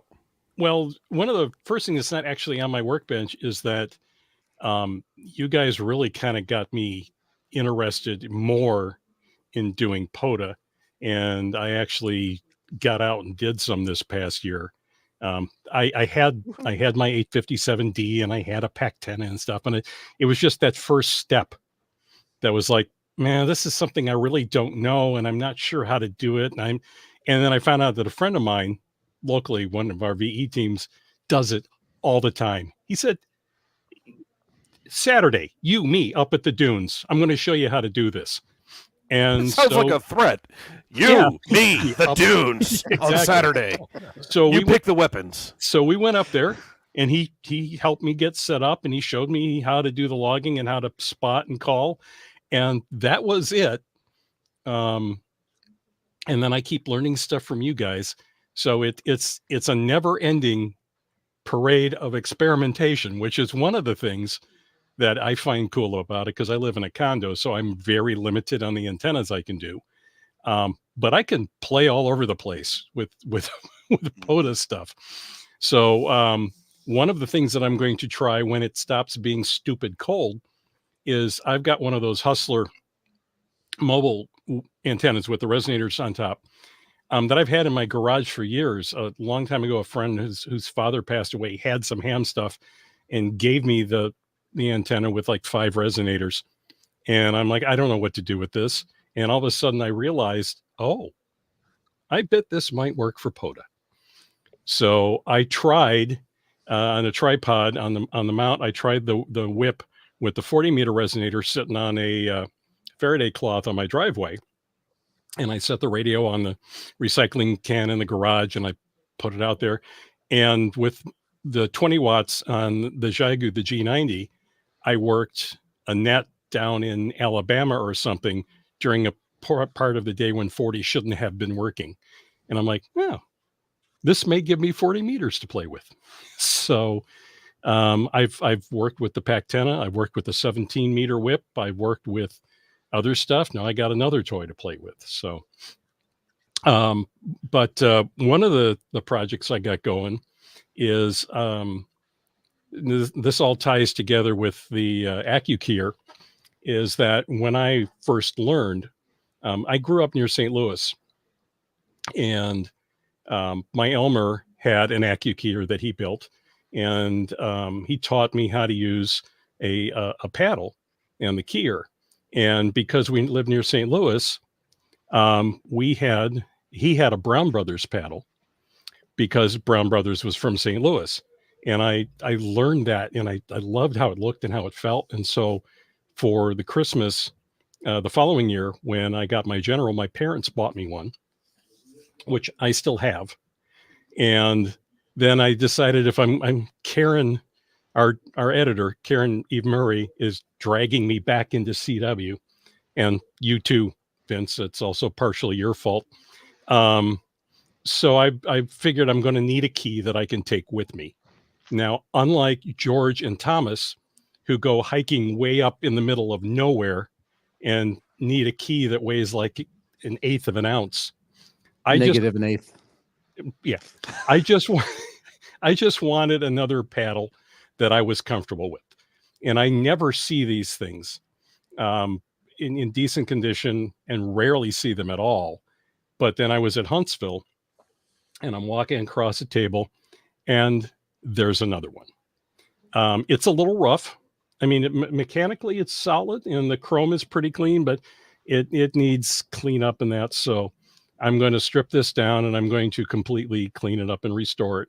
And then I'm going to make in my rack box, I'm going to make a little garage for it, so I can just slide it in and park it.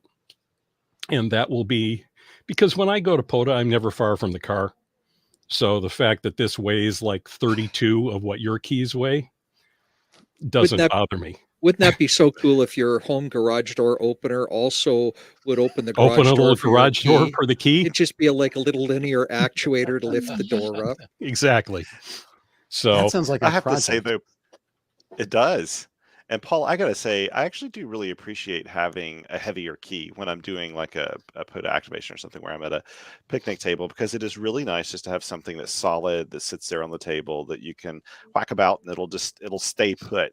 So Yeah. you can key accurately. And so I actually have a couple of heavier keys I take out, but it is true. It is very true that most of the ones I use are fairly lightweight, but I'm not like George. George will actually, they say about some hikers how they like take the tags off of their shirts in order to lighten their shirt. He Yeah. takes the finger pieces off of his key in order to lighten it.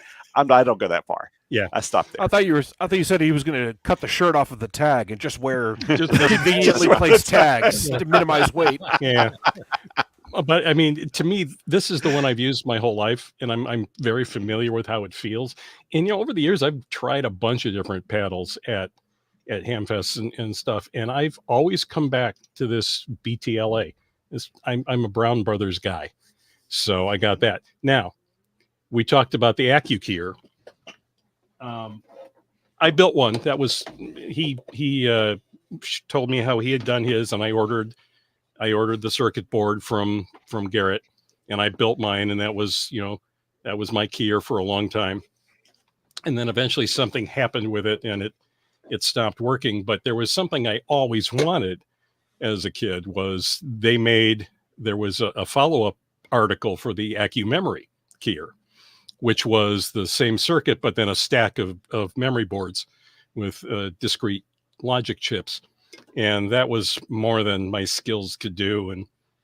And then he started a company and made a commercial version of that keyer, which was expensive and unobtainable for me. And then about 2 years ago or so, one of the members of our club passed away, and his family asked me to come in to his shack and clean everything out. And as I'm digging through stuff and pulling stuff out of shelves and in boxes and in quarters, because the guy was one of you. I mean, he was a hardcore scratch builder. I had a wall full of cabinet full of little parts, and more shelves and cabinets with more little parts, and racks of old radios and stuff. And I'm like, it's going to take me forever to get rid of it. But there were some gems, because I pulled one box out and I pulled some stuff out, and in the bottom of it was this. Oh, wow. Yeah. Which is the AccuMemory keyer. And what's best is that it lights up and it works. That's awesome. The only problem is it's got a little bit of hum on the side tone audio, which is telling me I've got to strip it apart, and I've got to replace some capacitors. And it's not built in a way that makes that easy. And one of the segments on one of the LEDs is bad, but those are standard for the era, those digits. So I'm pretty sure I've got one or two things that I pulled from his pile and some that I have in my old boxes that probably, if not, I can live without it. Because the cool thing about this too is it also is a station clock. So it's that, and it's got the memory keyer function, and then just the standard Accu keyer, which I really like the way it responds and how it works. I tried to find instructions online, and hours and hours and hours on Google, and nothing. You would think at some point somebody would have the instruction sheet for this thing and would have scanned it and put it up somewhere. For the memory unit or the basic keyer? Yeah, for the Accu memory. Oh, I'm going to assume that the instructions for the one in QST or the handbook probably will work. But and then I found out, I searched QRZ and I found out VVF was still there. And then I emailed and I never got a response. And then I did a search and I came up with an obituary from like earlier that year. So I believe he just passed away. But that was, one of my dreams as a kid. And so I was thrilled. I've got one now. So I didn't even know the memory thing existed. I knew about the keyer, but I didn't know there was a memory. Well, there was a project. There was a project to build one. Yeah. That was published in QST and later in the handbook to add the memory circuits to it. But they didn't make, as far as I know, they never made just the keyer as a commercial. It was the full Accu memory box. Yeah. But the reason I know about that Accu keyer is that I built the key. I never knew about the memory, but I built the keyer kit. And that's how I was a teenager at that time. This is like in the 70s. And that's how I learned about digital logic, because in that keyer, there's like, I don't know, 5, 6, 7 chips, and they're all like 7404, 7474, whatever, like discrete logic and flip-flops. And it's like, what is that? Or like, here are the gates inside the chip, and like, are those like hooked up inside, or are they separate little things, or like, what is a NAND gate actually? So that's where I learned about logic before I ever learned about anything like that in college. So that this is one of those things about ham radio that I love. It's, you learn stuff because it's interesting. You learn like digital logic, you learn about circuit design, you learn about these things that how would you find out about that otherwise? Yeah. And then the other thing I'm still working on is because, we all have the thing, we go great guns and we get things to a certain point and then we get distracted by shiny and then we have to get back to it. I don't know what you're talking about. Never has that happened. Squirrel. And I desperately want to get this done because that guy down there spent, what was it? 8 hours with me. It was a bunch. Yeah. It's all on YouTube. Teaching me how to use KiCad or KiCad, whatever. And I designed, because my headset has a non-standard connector and I'm on Team OHIS. So he helped me design a basic OHIS adapter that will work with my headset. So this is where I learned how fun it is as a kid who did the resist pencil or resist pen on the circuit board material and then slashed it back and forth in the baking dish with the ferric chloride. The fact that you design all this really fancy stuff with graphics and things and you email the files off, and then a couple weeks later, a little box comes with perfectly looking, it's like magic. Professional boards. It's magic. It's So, magic. I made myself a little, I call this the Radio Not Pro, because it's just a basic thing I did. And then also I designed a simple, no, that's the User Not Pro. This is the Radio Not Pro. That's the radio. Yeah. Yeah, this is the one that's specifically designed for my setup in my radio. So I have to get those finished. And to go along with that, I am modifying another one of these, which is my preferred headset. That's the Dave Clark's. This is it's a Motorola branded Dave Clark. These were mostly designed for, I've seen these a lot in use in like racing teams and stuff like that. But I modify them. I don't want the push to talk button. I'm here. So my other one, I took that out and I put the double pull, double throw phase reverse switch, which is a thing that I learned from when I had one of Heil's headsets. And it's counterintuitive. It's mono. Flipping the phase on one of a pair of speakers in a mono setup should do nothing. But with the brain in between, the brain does weird stuff. And all of a sudden, a voice pops out of the noise. And it's like, oh, that's cool. So I pull the push to talk button out and I put which is hard to get all those little wires inside that cup. But I got it done. And so I've got one set that's going to stay in a go bag and one set that I use here at home.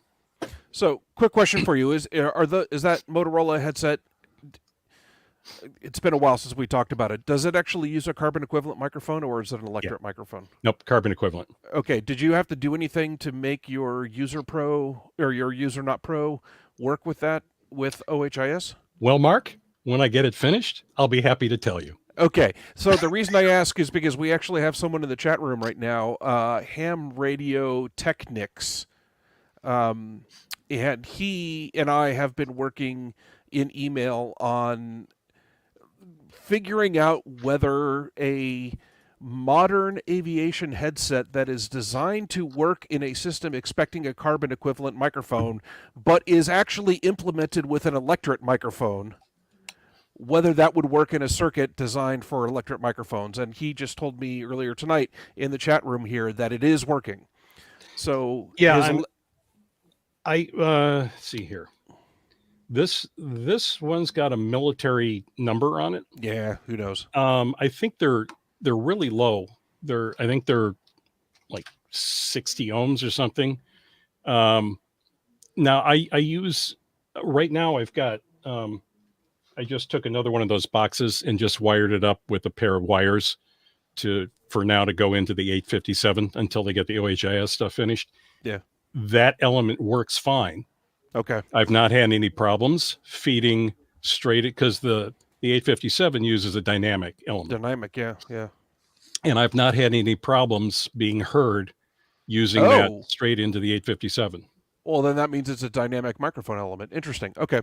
Anyway, this is not the place for this, but I was curious whether you... This is what we do here. Yeah, had a result on that, and I wanted to call out Brian, the guy I was working with earlier. So thank you. But these are my preferred headphones with the gel cushions and the behind the head thing, and then just the soft strap. I can wear these for hours and be comfortable. So I've got a question about the memory keyer. Yeah. Could you hold that back up to the camera again? So now, barring the fact you don't have an instruction manual for it, you said it is also a station clock. Does the clock work? Yeah. So everything works except one of the elements, one of the segments on one of the digits is dark, and the side tone audio has some hum in it. So next time that I see you, I want to see that you've made that GPS disciplined. I want you to turn that into something compatible with the Stratum 1 time server. Okay.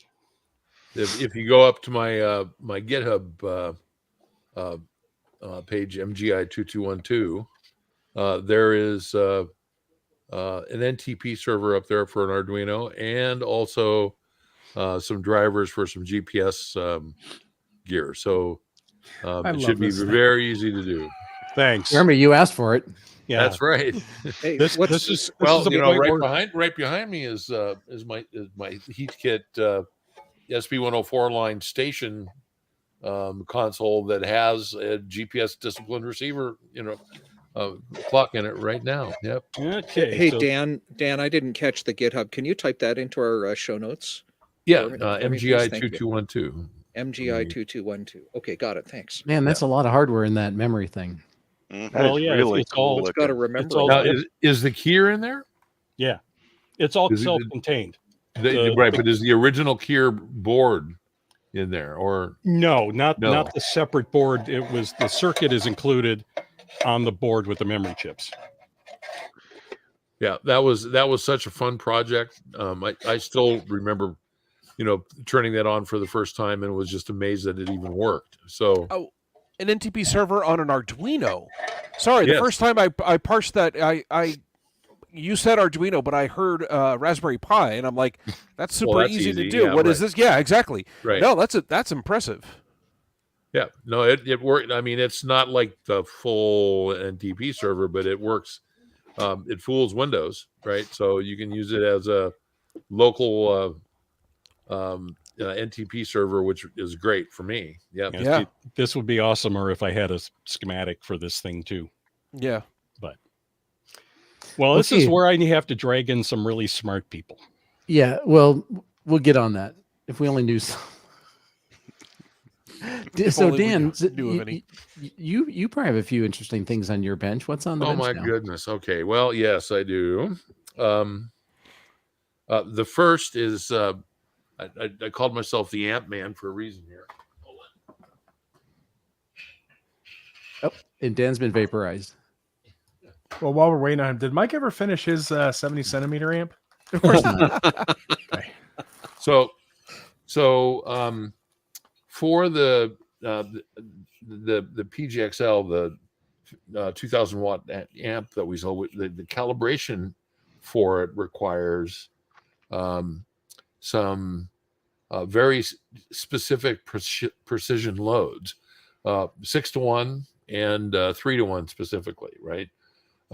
This is the 6-to-1 load, and by precision, I mean it needs to be, when I say 6-to-1, I want to see a pretty much flat SWR curve at 6-to-1 all the way up to, past 6 meters, and that is surprisingly hard to build, right? When you put together a dummy load. So what I've learned in this process is that when you build a dummy load, you see those big straps.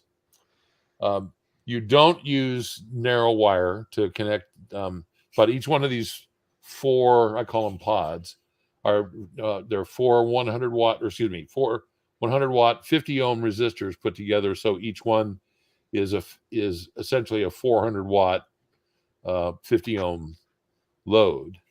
And so by using copper strap, I mean, it's amazing the SWR change, right? The flatness in the SWR.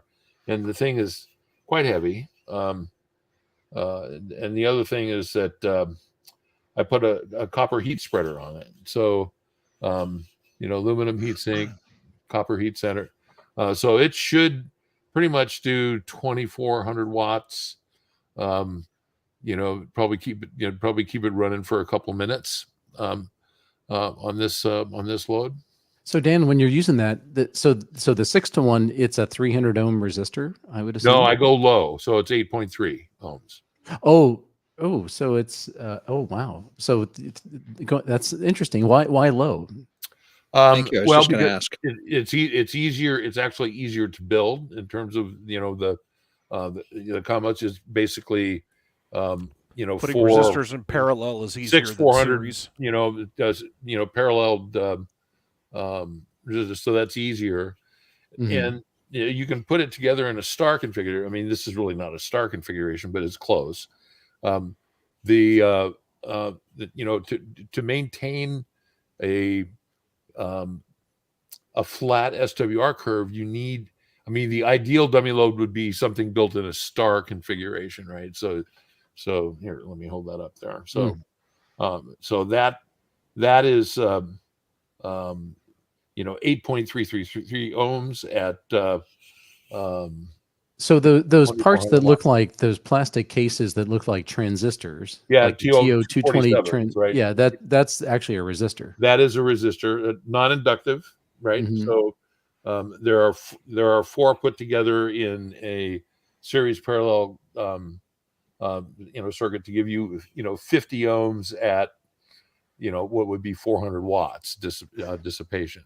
And so you're doing that to test the performance of the amplifier to see how it behaves at that impedance? That's a great question. So this particular dummy load is used to set the protection circuit in the app, so that you have an accurate SWR source, so that you can say at 6-to-1, I want you to not amplify anymore, for example, right? So Got it. you have to calibrate that, and then the baby brother of this is the 3-to-1, built exactly the same way. On the only difference is that instead of 50 ohm resistors, I use 100 ohm resistors, so I can cookie cutter these things. And the 3-to-1 load is another set point in the system where thermal management starts coming in and power reduction, right? So at 3-to-1, the amplifier should start reducing power, and at 6-to-1, it should stop. It should stop working. So the question is, how flat were those dummy loads? Since that was one of the goals. Well, okay. Now that you asked, let me see if I can. This is how we create a 3-hour show. Quickly bring up an image here. Alan brought up the rationale for why you want to go low instead of high.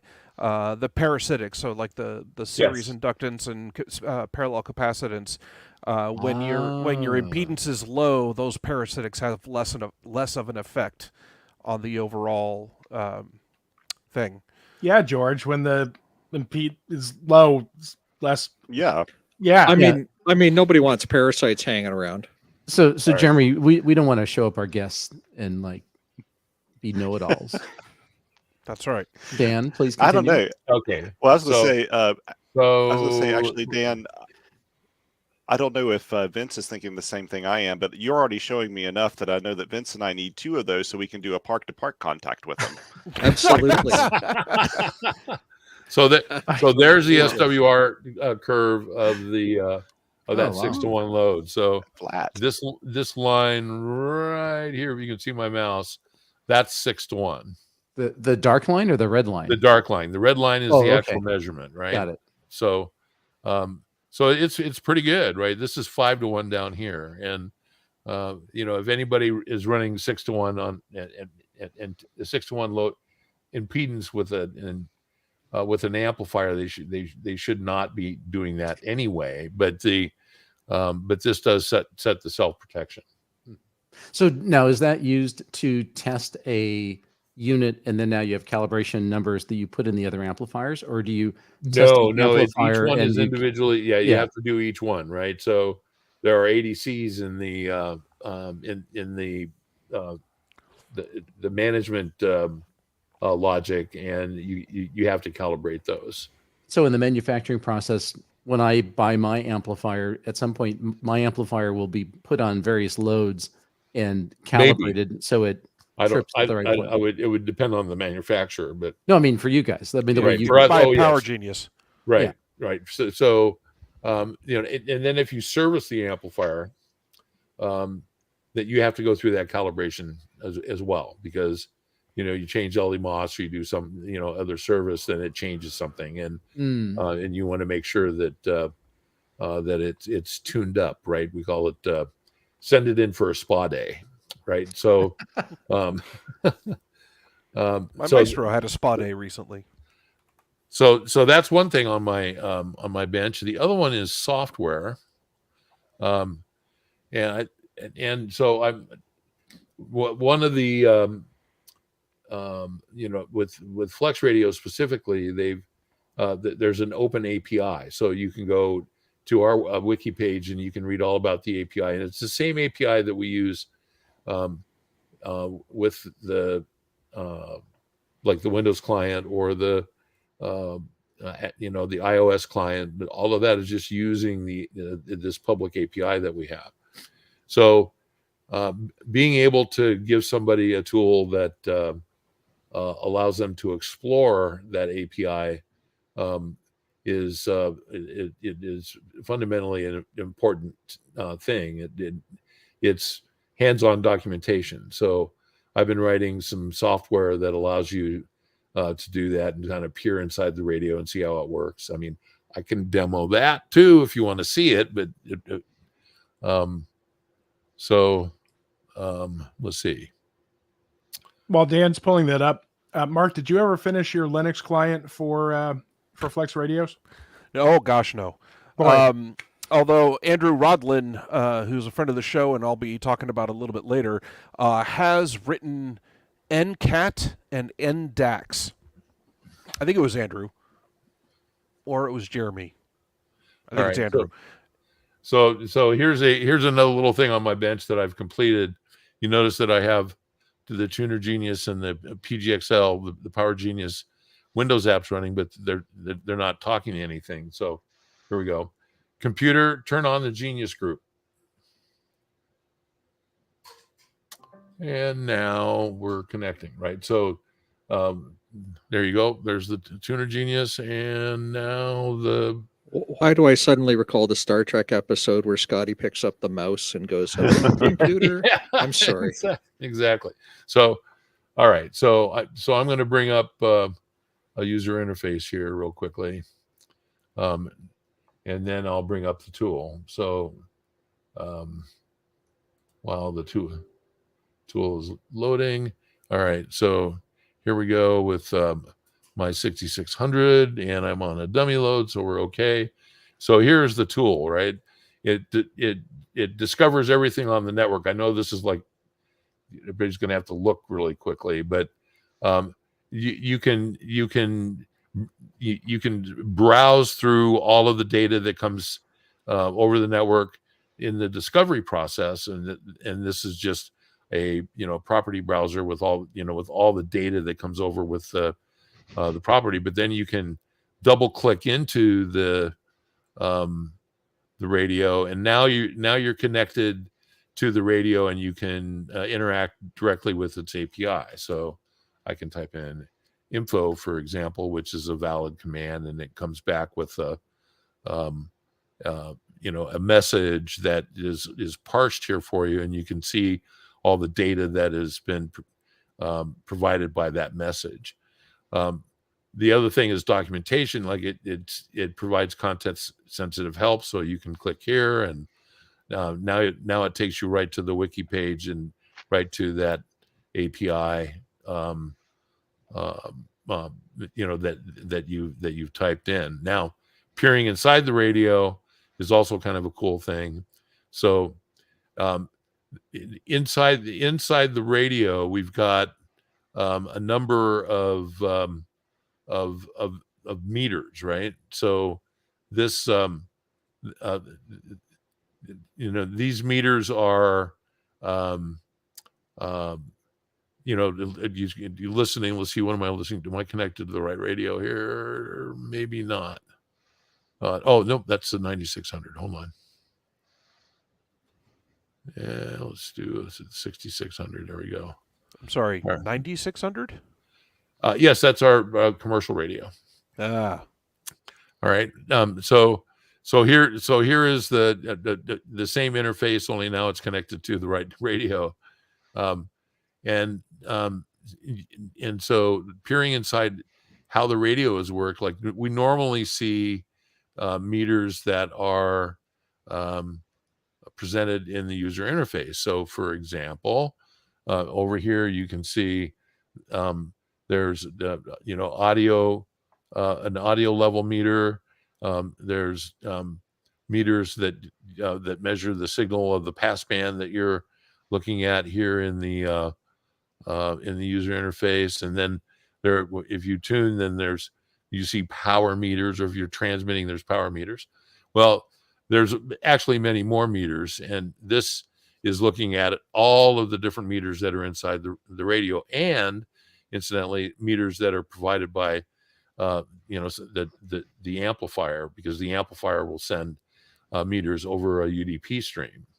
So if I go into transmit here, you'll see the meter API come to life, and these are all the different stages in the audio chain, the digital audio chain, and you can measure those. You can go and get values from them. If you're looking for like crest factor, that's calculated for you, that kind of thing. You see that I'm now transmitting, and if I turn on the amplifier and take it out of a standby, I'll also start transmitting, and now you're seeing meters that are presented by the amplifier back to the radio and then proxied out to this device. So that's the nickel tour. I mean, there's more to it, but That's cool. That is very I would cool. I would probably bore people to death here. So That sounds like another episode. This is really, or a video. Actually, we talked about this when you were on the show last. We right, should do a video of this because this is really interesting, Very. and I think you have to really see it to understand. yeah, it. you do, right. So I mean, it's kind of like the sausage making inside of a radio, and you get to see it and work with it. So Your radio makes sausage? Pardon- That's what I didn't get SDR stands for, Mark. Didn't you it's know? the best kind, right? I didn't get that feature on my Sausage, sauce. sausage defined Better radio. Jimmy Dean George stuff, George right? has a radio that makes coffee. That one makes sausage. It's true. Fair. So anyway, those were some of the things on my workbench. But, Wow, that's and sometime I want to come back and talk about putting the new guts inside the Heathkit chassis. So that's another topic. Yes, so we have threatened to do that several times, and I am getting very close to pulling the trigger on some of that. So we definitely should talk. Okay, we will do that. Hey, Troy, Yes, sir. what you got brewing on your workbench? So nothing as exciting as Yeah, the bar's kind of high there. It's The kind bar- of a the tough one. bar is Sorry, way I high. did not want to show. You guys always have cooler stuff than me. So Paul and Dan is I could sit here and listen to that all night. Just a few things. I'm still waiting on my QMX from QRP Labs. I thought that if I bought the pre-built version, I would be on the air quicker, but unfortunately, it's taken a long time. But that's the way it rolls with them, and because they're such a small company.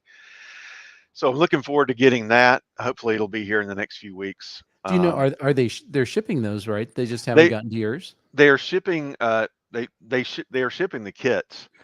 I wanted to buy a pre-built one, so I ordered a pre-assembled one. So I'm assuming it's just manpower putting those kits together in their small shop. So, but you can actually go on the website and see where you are on the list. So that's kind of neat. And I think they're shipping about 25 or 30 a week. So Yep. wow.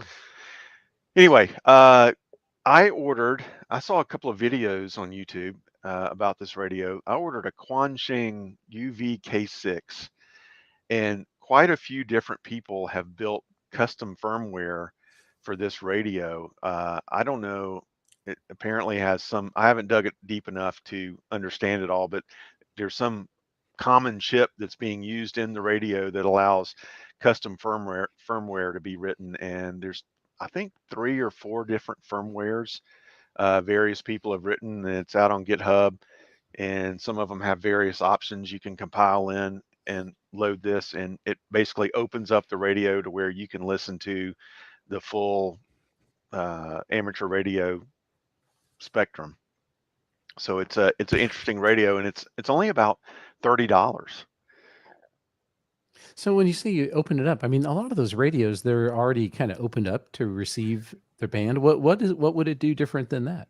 I think it will actually transmit across. Oh, okay. I mean, you obviously have to be careful. You're only transmitting where you are authorized, but it allows transmit. It has like a little band scope in there, and it's just an HT that people have added all these features to. So, and for $30, I thought it was worth trying one and playing with it. What's another convenient feature about those is that they will transmit on all the amateur bands simultaneously, and even some bonus bands. Yeah, yeah. What radio is this again? Yeah. What was that model? It's a Quansheng, QUANSHENG UV K6. There's several different models, but it's a UV K6. That's the one I bought, and it was $30 from China. And I have added a link to that to the show notes. It also charges via USB-C, which I thought was kind of cool. So I think one of the YouTube guys I saw, was it like Tech Minds or one of the YouTube channels? That was one of the guys. Yeah, was talking about this one. It looked kind of nice. Yep. Doing some prep work for winter field day. I think I'm going to go very lightweight this year. Probably just take my KX3, a battery, and a Pactina, and see what I can do with a minimal set of stuff for a few hours. general shack reorganization. How often do you guys? I have my radios in it. I think I have all the cables and everything neatly organized behind my desk, and then a few weeks later, I look behind my desk and they're all jumbled into a rat's nest of wires. It seems like. So I don't know how often That never you happens. kind of unplug everything, reorganize it. You ever do that? Oh my It's been God. it's been 23 years. You're kidding, right? It literally took me moving into my shop to redo all of that stuff. Right. I have, yeah, and I've been to a high-end contest station where all of the benches were 3 feet from the wall, and I looked at that and said, "Oh my God, that's the way to do things." So I'm slowly clearing out stuff down here so I can move my workstation 3 feet out from the corner so I can get behind instead of blindly reaching behind going, is that the right cable? No, wait, there it is. I'm convinced that like when you turn off your shack and you go to bed, that your cables mate and have little baby cables, right? They do. They have a little party. They dance and twirl around. Right, and Hey, this is a family-friendly show. We can't describe that cable get there. I didn't put that there, right? Well, and if you unplug one that you thought was just straight and try to pull it out, it's inevitably wrapped 4 times around another cable. Oh man, yeah. It's magic. I'm working on it. This happens every year. I went into the holidays thinking, okay, when all the parties are over, I'm going to have a nice, quiet couple of weeks, and then January is going to be really slow. I woke up today and it's January 20th, so now you're behind schedule. Now I'm behind schedule. I'm always behind schedule. my mania along those lines. I might be channeling Thomas here also. My mania is for my portable gear that I'll finally crack the code. Okay, now I know how I'm going to organize it. I'm going to put this stuff in this bag and this stuff in that bag and this stuff in this bag, and I'm set. And then I look at it and go, I have this other bag. Maybe I should cut this in half and put this in. No, and you won't have you won't have the right bag, and you're going to need to buy another one. Well, that seems to be the case. That's I always got a bunch of empty ones now that aren't being used for anything. That's right. That's right, because you never have the perfect bag for what you want to do at the moment. Just get more radios to fill the bags. Just saying. I've tried that. It doesn't help. Okay, we need to move away from bag talk, or we're going to Speaking of pencils, I did rework completely rework my home network over the holidays. I use Ubiquity, and I had a bunch of old stuff running, and I bought a new UDM SE Ubiquity all in one box and redid a lot of that. So that was kind of fun. And again, the network rack is one of those things where all the cables kind of mate and create more cables. I have the SE as well. It's a mighty fine device. I like it. I like it a lot. You're talking about the Dream Machine router? The Dream Machine SE, UDM SE. Yeah. The SE is the special edition or something, but it's basically just the next version. It has what was the feature they added? Was it the hard drive? Onboard, it's got like 128 gigs of onboard storage for the NVR. Yeah. And it has a limited amount of PoE on board instead of having to rely on a different switch. Right. Yeah. That PoE is what I needed, which is why I got it. And it's got SFP for you can network stuff with. Man, that's a lot of TLAs. You know what you can't you know what you can't do with those SFP ports? What? 10 gig? You can't yes, and also you can't aggregate them. No. I'm you're looking at somebody who's pretty frustrated with as having bought very much into Ubiquity and finding out that I couldn't aggregate those two things. You want to aggregate 10 gig ports? No, 1 gig ports into 2 gigs. I mean, it's literally double the bandwidth for the total network. So, gotcha. Gotcha. Yeah, with their switch, the switches will do it. Yeah, I bought one of the switches too. Yeah. So don't tell my wife. Then the last thing is I started playing around with some software called Home Assistant, which is kind of a home automation software. And I've got mostly Z-Wave sensors, which work pretty well with that. But I have some older 319.5 megahertz sensors that are just kind of dumb sensors, and I'm trying to figure out how to integrate those in. And I think there's something called RTL 433 Yeah. software that you can run on one of the little RTL sticks. Yep. And pipe that over MQTT. It's how I get all of my weather station data around the house. Yeah. Oh, the last thing is I ordered something called a Flipper Zero. I don't know if you've ever, guys. I'm sure Mark's heard of one. Yeah, I've got one. Yeah. They're good fun. Yeah, it's a device like maybe a little bit bigger than a gum stick or a thumb drive, but it'll just do all kinds of crazy RF stuff, and it's pretty neat. One guy I saw built the traffic lights have a infrared sensor on them for when public safety vehicles are going through. Well, if you allegedly transmit infrared at a certain frequency at these sensors, the light will turn green for you. 11 hertz. Yeah, it's 11 hertz blink. Don't ask me how I know. Theoretically, Mark is from somebody. Yeah. That's what Mark he's heard. Yes. Mark had one of those installed on the tower for his 3-meter transmitting station. That's right. Yeah.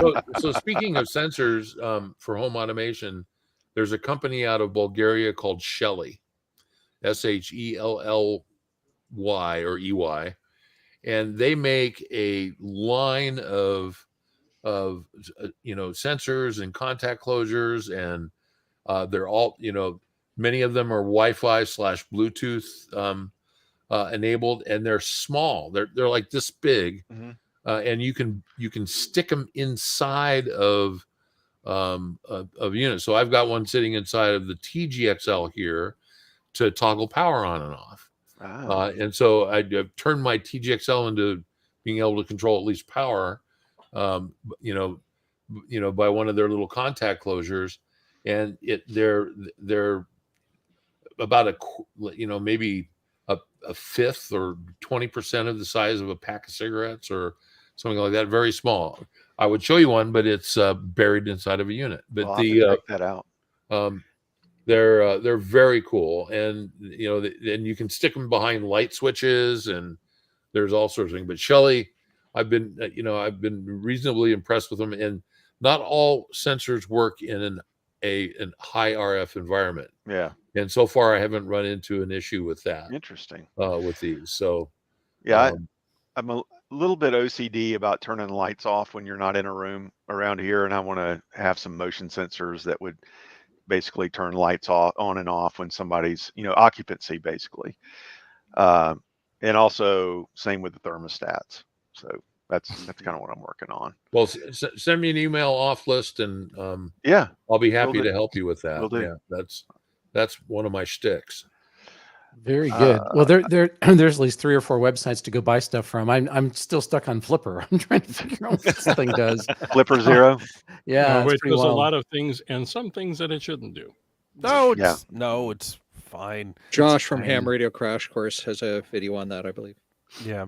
Oh, it does. cool. It will listen to and receive and store and be able to replay certain RFID stuff. It will receive a bunch of 433 different protocols, 433 megahertz, kind of the ISM digital modes like the OOK and the stuff like weather stations use and that kind of stuff. It can be used to attack very weak RFID systems. Is the reason that the hacker community uses it. Honestly, the thing I've used it for more than anything else is reprogramming the kyber crystals you get at Galaxy's Edge from Disneyland so that it acts as a different color. Because all the different kyber crystals are different colors, and the way the lightsaber knows what color kyber crystal you just put in it is by reading a little RFID tag in the base of the crystal. And so you can reprogram the crystal with the different ID for the different colored kyber crystals. Nerd. Yep. Guilty as charged. I'm just going to use it as a TV remote. That's all I need. Yeah. See, now you were reminding me, the Flipper Zero reminds me, there's a very simple version of this that was made ages ago. It was a little kit. Is it called TV Be Gone? I'm sure you know. TV Be Gone. TV Be Gone is one of the features that Flipper will do. And so it would be worth buying it for that. But it's fun to build the kit. It's a really fun kit, and it's made by and his name is escaping me. I'm sure you know who it is, Mark, the fellow who invented it. Yeah, I presented at Hackers on Planet Earth back in, I think it was 2018, and sat across from him and built the kit.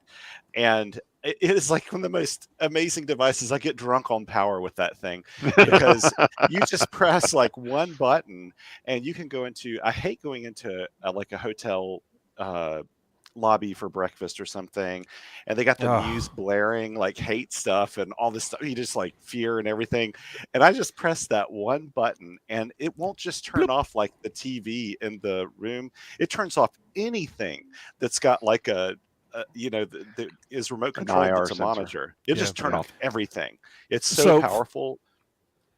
Yeah, and so specifically about TV Be Gone is that it is incredibly bright IR. So you don't even have to be pointing it at anything. It'll bounce off of the walls. Flipper Zero does not have the brightness, but it has the same TV Be Gone off codes programmed into it. More importantly, in my opinion, it has TV Be Mute.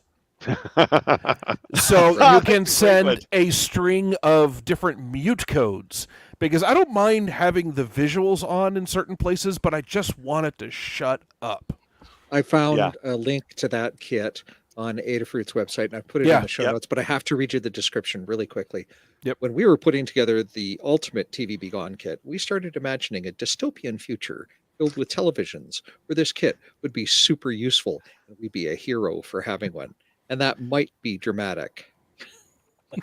It's reminds me of the movie Idiocracy. Oh my God! Yeah, that's it is. I wonder if it'll work on like a Tesla. No, wouldn't that be nice? I haven't watched this one, but there's a YouTube video of a guy trying to use the Flipper Zero on a Tesla. I'm sure they have rotating codes and encryption and all that kind of stuff, or I would think they would. Well, it doesn't use IR, so no, the Flipper Zero does a lot more than just IR. Oh, it does. It's Mitch Altman who did this, who's huge in the maker community, like one of the most cool, like mad scientisty kind of guy that you could meet. And I like I said, I sat there and built it next to him at Hope. And I finished it, and I was like, "Well, it looks like it's working." I can't remember what the test was to see if it was working. He said, "Yes, it works." And now you should use it. Like, use it everywhere. And you could just be walking. You could go into I've never done this. Sports bar. I don't care to be beaten up, but a sports bar, and you press that button, and that IR is so strong, it'll just turn off everything in there. Like everything. But back in the day when they had remotes, and I guess they still do, that have the little dip switches for the code. I designed but did not build a project that was, I think it was 900 megahertz, had a 10 watt amplifier, and then it would rotate through all of the digital codes, right? So you could just put up a 900 megahertz antenna, disc cone, whatever, and then just hit it, and it would continually send out codes. And I always thought that would be a fun April 1 joke. But the feds want to find you, Dan. 10 watts on ISM. What could possibly go wrong? Yeah, totally. Hey, Jeremy, what's on the bench? Well, it's hard to find time for the bench these days because I completely changed careers last August by leaving my corpo-driven career for the last 25 years, and I'm trying to start a consulting business. Big part of that has been starting a new YouTube channel specifically about the type of management consulting I do. I'll give you the link for that in the show notes. So I built a full recording set in my basement with lighting and soundproofing and the whole 9 yards. It's an 8x12 set. So that was a lot of fun. As far as more technical things, there are a couple things. First of all, as I mentioned, and I know, so my buddy Craig, who is the station keeper for our repeater, N8FAA. I don't know if you're still watching. Him and his wife were watching earlier. Actually, I'll show you all the picture he sent me because he said it was very cozy. I just forgot that's not the camera I'm looking at. but they were watching it on their projector above their fireplace. Oh, how nice. So, Oh, but yeah, so we just George, you'll appreciate this. So I mentioned earlier that this coax and antenna had been there for probably 25 years. We're the third owner sure isn't the right word. Occupant of our cabinet, I guess, or that coax run. We utilize 2 runs on the tower. There's a 2-meter antenna at the very top of the tower that we estimate to be at about 500 feet in already a height advantaged area here in Southwest Ohio. So we run a very effective digipeater for APRS on there. And then our repeater now is a Broadcom, 2 Chinese radios that are just back end to back end with a little simple repeater controller in there. And there have been a few things that we've noticed is that, first of all, given that the antenna for that we estimate to be about somewhere between 430 and 450 feet. And we've noticed that there's some shielding or shadowing rather that doesn't make sense given which side of the tower the antenna's on. We noticed that when it would rain, reception of the repeater seemed to get worse. So for the longest time, like we've just slowly been trying to improve things. So George, after your repeater episode, the first thing we did was get rid of the mobile duplexer and actually went out and bought it's only a 4-cavity, but a 4-cavity commercial duplexer, had it professionally tuned by a local radio shop. And so we just did our first maintenance on the existing hardware, which involved putting that in. We tore the repeater apart, found out that there was a little RF amplifier, receiver amplifier on the inside. All of these connectors are honest to God Amphenol silver connectors. So they're all purple. So all we did was we actually have more jumpers in the system than we did. There were a couple RF connectors I've never seen before that went RCA to BNC. That was a new one for me. So funny story. All the silver connectors that were corroded as could be, all we did was twist them real good. And all of a sudden the repeater can hear like it has not heard ever before. And this wasn't even a lot of trying. So one of the things that is, encouraging about this is we're obviously going to be replacing all of the jumpers with appropriate end terminated, everything created to length. We've got a good source of coax. We're excited about learning how to terminate these cables. So that was step one. This cabinet is an old GE Master 2 cabinet. Like it still has, or maybe it's a Master 1, but it still has like the plate current meters at the top for when the power amps were tube power amps.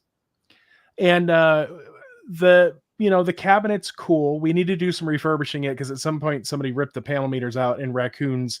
Our repeater cabinet's warm. So yeah. That's good to know, Alan. It says silver oxide is conductive, so it looks worse than it really is. Okay, well, all right, good to know. Thank you. But it's better than the idea. We were afraid that moisture was getting into the heliax, and so we were going to poke a weep hole in it, which you probably shouldn't do, but I don't know. Maybe people do that because heliax is expensive, right? George, question for you. Would you ever poke a weep hole? No. Okay, yeah, I'd probably. Because it's now becomes a point of ingress, not just a point of water out. Egress. Yeah. Capillary action is not your friend in this case. Well, the thing is, where we would have poked it is actually inside of a building, and there was no way. I just always thought you probably shouldn't poke a hole in coax, but what do I know? Just in the outer vinyl jacket. Yeah, because I mean, the assumption is this stuff is decades old. Well, if there's water in there, it may be. What's the diameter of the cable? Very big. It's like 1.5, 1.5, probably 1.5, maybe 2 inches. It's very big. Yeah. Have you sweeped it? Yeah, just did that when we went out there. Yep, and it was mostly tuned for where it needed, but there's a little tuning stub that comes off the side of it inside of the building. Well, that should tell you if there was water in it. I mean, if you sweep it, then you can look up the cable specs and just do a comparison. It should be an easy math problem. That is a good idea as well. See that we have so much to learn. along the way in all this, though, as I mentioned, so we got to refurbish the cabinet. We can't replace the cabinet because it's in a row of a bunch of cabinets that are solidly put together, and they look fine.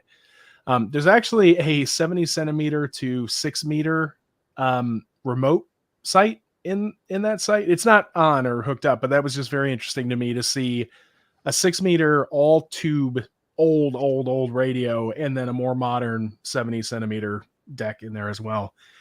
But yeah, we have to move the rack mount rails forward, so there's enough room to mount this. Craig picked up an MTR 2000, the 100 watt version, which is a 28 volt system instead of a 12 volt or 14 volt system. It's refurbished by a company called Haloid Radio, which there's a 2-week warranty period on it. So actually, I think we're going out on Sunday to install the thing. Craig built a programming cable for it. Another friend of ours who has been a Motorola technician since Moses wore short pants helped us with programming it. And so, yeah, I mean, we're getting ready to go put this thing in. We have an MMDVM option card that I can't remember who makes it, but it's basically the same stuff that you're running as Pi-Star that will slot into the repeater. The goal is putting it on the air as either DMR or P25, or alternately maybe switch it, and then putting a 5G modem in the site, because there is no internet that we can get access to. In fact, nobody uses the building except the hams, and the building is half collapsed. Like, seriously, there are in the old days where you would have a technician's room with like workbenches that you would pull out your system to go work on it, that the roof is gone. It just raccoons and water. But the rest of it, it's mostly dry where our stuff is. But I mean, it's been a lot of fun. And like I said, I was talking to my friends earlier about actually coming on and doing an episode about this, because there's so many questions and things we don't know. Yeah. Like, when we're in there, and like there were questions about like, well, why are there 2 lightning arresters installed in the cabinet? Like, then the thing is, we're ignorant, so maybe there was a reason for it.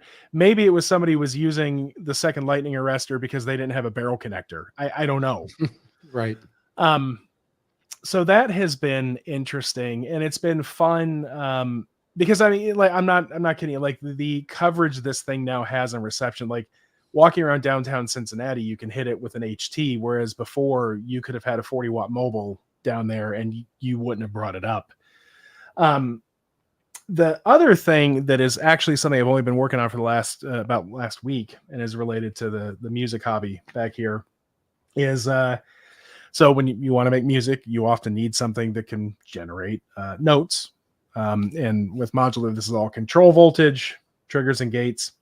And there's a French company called Squarp with a P that makes a very nice Eurorack sequencer. And I've really been enjoying getting to use it, but I have run into several defects with it that are probably corner cases. Not a lot of people make music at 20 BPM as far as the tempo goes. And so I've been going back and forth with the engineer on these bugs. The first one was that for whatever reason, it just ignored all of the initial MIDI syncing in the first MIDI note. And so it was never synchronized. The second thing, though, is it has the ability to record control voltages, which is just a DC voltage between -5 and +5 volts. And then gates, which is just a signal that in this case, it's supposed to read it above 2 volts, but it's between 2 and 5 that it should register. And so I've had to pull the scope out to get a bunch of, shots for the guy to show. And I discovered today that it actually, because it wasn't recording anything that it was supposed to. And frustratingly, a lot of Eurorack manufacturers don't publish specs like this. Like, in other words, if you're going to record CV, I want to know what's the voltage range, what are the signal levels for it to trigger, what's the minimum read time. Because, like, for instance, he was telling me that for a trigger that he needs 7 milliseconds to read it. And the first 3 are just to agree that it's not noise that's causing it, to hit. And so I've been really getting into it. And then weirdly enough, he's like, oh, I fixed it. And I'm like, no, you haven't. And then today I discovered that the faster the tempo, the less likely the problems are to be. So it's just been nice to have a reason to pull the actual oscilloscope out and use that to try to diagnose and get a lot of really good data for someone. Plus, I love a lot of these manufacturers don't deal with people who understand this stuff. And so when I always like their reaction when they're like, oh, I have that same scope, you know? So, you mentioned a term, Jeremy, Eurorack.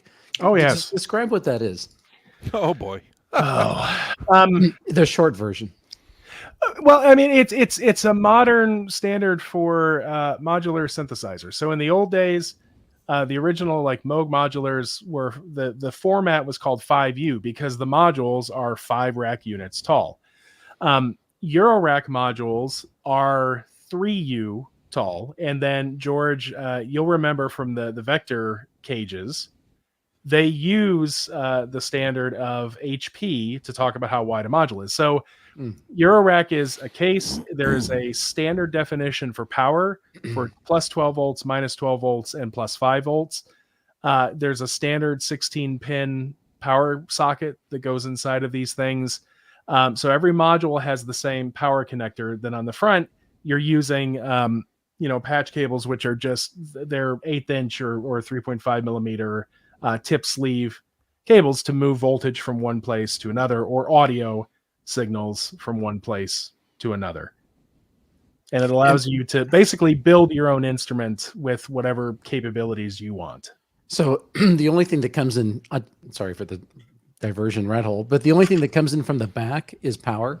And yes, all of effectively. the patching on the front, all the interconnect is all done on the front. So you're actually connecting all the interconnects between the modules. That is absolutely correct. I don't know if this will work, but I don't know how well. Whoa! Nope, that's not going to work. But and unfortunately, this camera's not easy. Camera's not easy to move, or I'd take you over there. It was like Dr. Tung's House of Horrors. You're welcome. But yeah, I mean, it's nice because first of all, it's very much a cottage industry. There's really only one or two major manufacturers that make this stuff. So almost everything here are makers that started in their house. In fact, I'd say half the modules I own it's a guy sending boards out to PCBWay, you know, and then if they're doing a big enough run, if they become popular enough, he's lucky that he's getting to use their CM services so that the stuff is coming back populated to some extent. But there's one I pre-ordered that it's a 16 HP module, which is, I don't know what that is in inches, but it's a good size. But it's all a bunch of 0402 like surface mount parts, and the guy's doing it by hand. Oh my gosh. Yeah. The heli. Oh my God. Yeah. That's crazy. So, I mean, it is a labor of love. And then there's a lot of digital sense where STM processors are, like, as far as ARM processors, are probably the most common by like a long shot, by like 90%. I wonder if that's because a lot of these things are being done in Europe, hence the Eurorack form factor, and STM is a Italian-French company. So I can, well, to that point, I can tell you that, so the reason the format's called Eurorack is a gentleman by the name of Dieter Dopfer from Germany is the one who created the standard and started manufacturing these things 25 years ago, and everybody thought he was crazy. Now there are hundreds of manufacturers. The person who was probably the most prolific in popularizing digital modules was a woman who lived in France, and all of her modules are based on STMs. Oh, interesting. That's interesting to learn that on the back panel it's just supply voltage. Yeah, actually, I thought it was more like, the 500 series modules for recording, where there's some audio routing on the back as well. So the whole point with modular synths is that you buy a module that does one function. Yeah. Right, or maybe a few functions, but it's you want to be able to patch audio in and out of it and control signals in and out of it between it and whatever other module you want to do. Makes so sense. You kind of inherently want it on the front. So this is an oscillator. This is a signal generator. Basically, I mean, that's what it is. It's an audio rate signal generator. Yeah. That has a bunch of VCAs or voltage controlled amplifiers in it, so that you can frequency modulate signals by one another. And so like all on this side, all of these are the signal outputs, and all these over here are putting in control voltage to, basically turn the knobs for you. The one thing I will say, so on the back, you can see all the trimmers to precisely tune it. The connector in this case, they're either 10 or 16 pins. The 16 pins are generally only used if you really need a lot of ground, or 5 volts. So this is the 10 pin because this module doesn't use 5 volts. But technically, in the standard, there are a couple of signal paths built into the connector for CV and gates. Okay. It's not universally adopted because when it was conceived, it was meant to be a case that only had a single synth voice. And so not everybody interfaces those. Some people have co-opted them to put digital signals on the lines, which if you have a module that can talk, that really screws things up. But for me, the in the case thing that I have most successfully used is for clocking. So sending oh Lord, I don't know how to put this in terms that DIN sync is what the standard was. So there's a gate that goes high when it's supposed to run. Then you have a I think it's 24 pulses per quarter note clock signal. So depending on what your BPM will set the rate of how fast the clock goes. And then I often will, when I can do clock behind the panel, that just saves cable mess on the front. Yeah. Okay. Because that's going everywhere. Very nice. Or a lot of places. Well, that's all very cool. That's something I really don't know anything about, except I've seen synthesizers from that era, and I find it really cool that people are still making synthesizers that are done the old-fashioned way in hardware. So that's. Are there many people actually making real music with those, or that's? Oh yeah, there's a fairly lively community. In fact, there are some very big names. So if anybody out there was a fan of Tool, Tool went on hiatus for a very, very long time, and the album that came out a couple years ago, which was Fear Inoculum or something, they used modular synths very heavily in that. Tom York, for his album Anima, they featured pretty heavily. James Blake, his latest album, which is something about robots in the clouds, was almost all modular composition. And then I've got a lot of friends who are career performers that drag cases like this all over the world and go put on shows for a bunch of sweaty kids to dance to. I've actually, historically, I have designed a headphone amplifier that turned out to be an incredibly bad headphone amplifier, but was in a very interesting distortion pedal. You sent me one of those. It's in the same box as the Farhan radio. Okay, so you haven't done anything with it. No, Mark, that's like the projects where you start out building an amplifier and wind up with an oscillator. With an oscillator, exactly. In this particular case, the amplifier was having crossover distortion. Instead of clipping distortion at the top and bottom of the signal, it would distort as it went across the 0 point. Oh, and so it just sounded very different. You still kept a lot of the detail, because the detail is the high frequencies, and that's what gets clipped off when you have your low frequencies that are going above and below your rails. And so it just sounds very different, and I thought it sounded really cool. I'm like, this is a terrible headphone amplifier. I want to build a Eurorack module out of this, right? I've never gotten around to that. That's impressive, Mark, that you designed something that distorted in a way that nobody else has done before. So I have to imagine somebody else has already done a crossover distortion effect pedal, but yeah, it was neat. So there's a guest idea to get Tom Schultz to come on the show, right? The founder of Boston. Yeah. Right.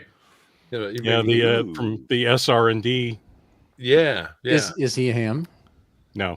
No, but he sure knows. He sure knows music, and I would bet that he is a very modular, sort of guy. Yep. So, Alan, Alan asked the question. W2AEW asks, a lot of crossover distortion. Were you using an LM358 op amp? No, I wasn't, but it was a vintage op amp. Friend of the show, Kenneth Finnegan, KWF.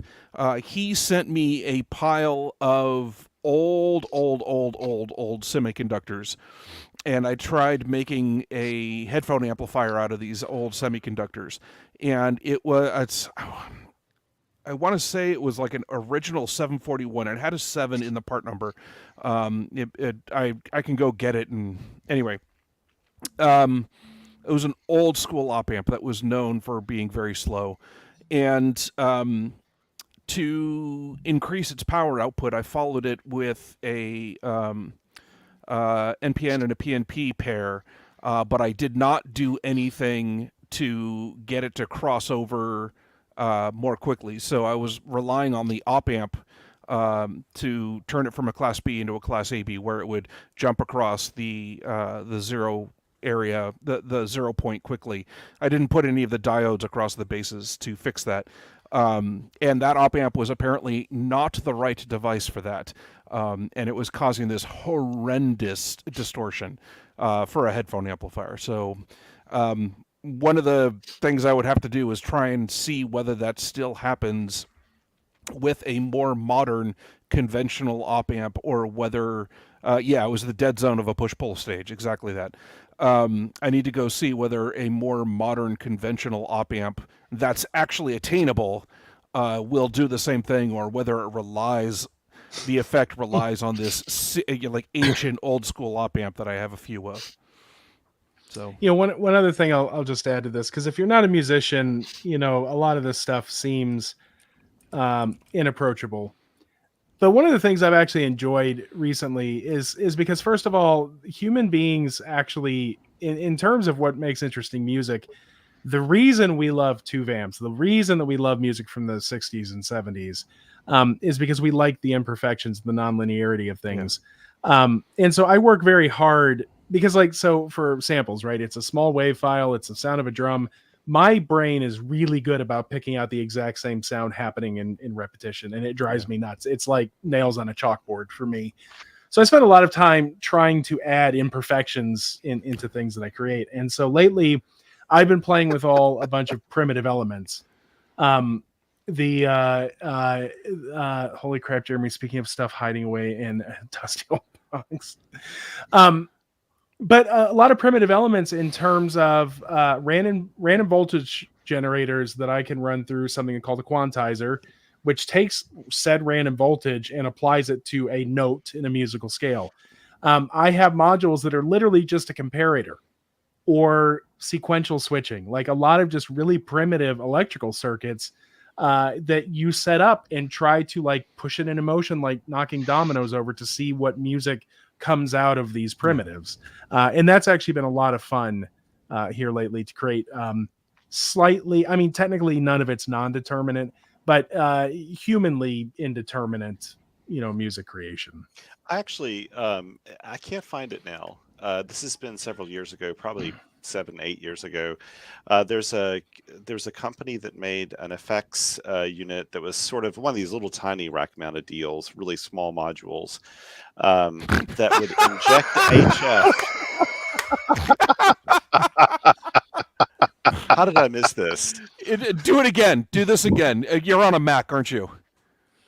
Oh no! Did it do like hearts? Yeah, or it something? did. It did. Yes, that. That's so funny. Yeah, I'm on a Mac. That's great.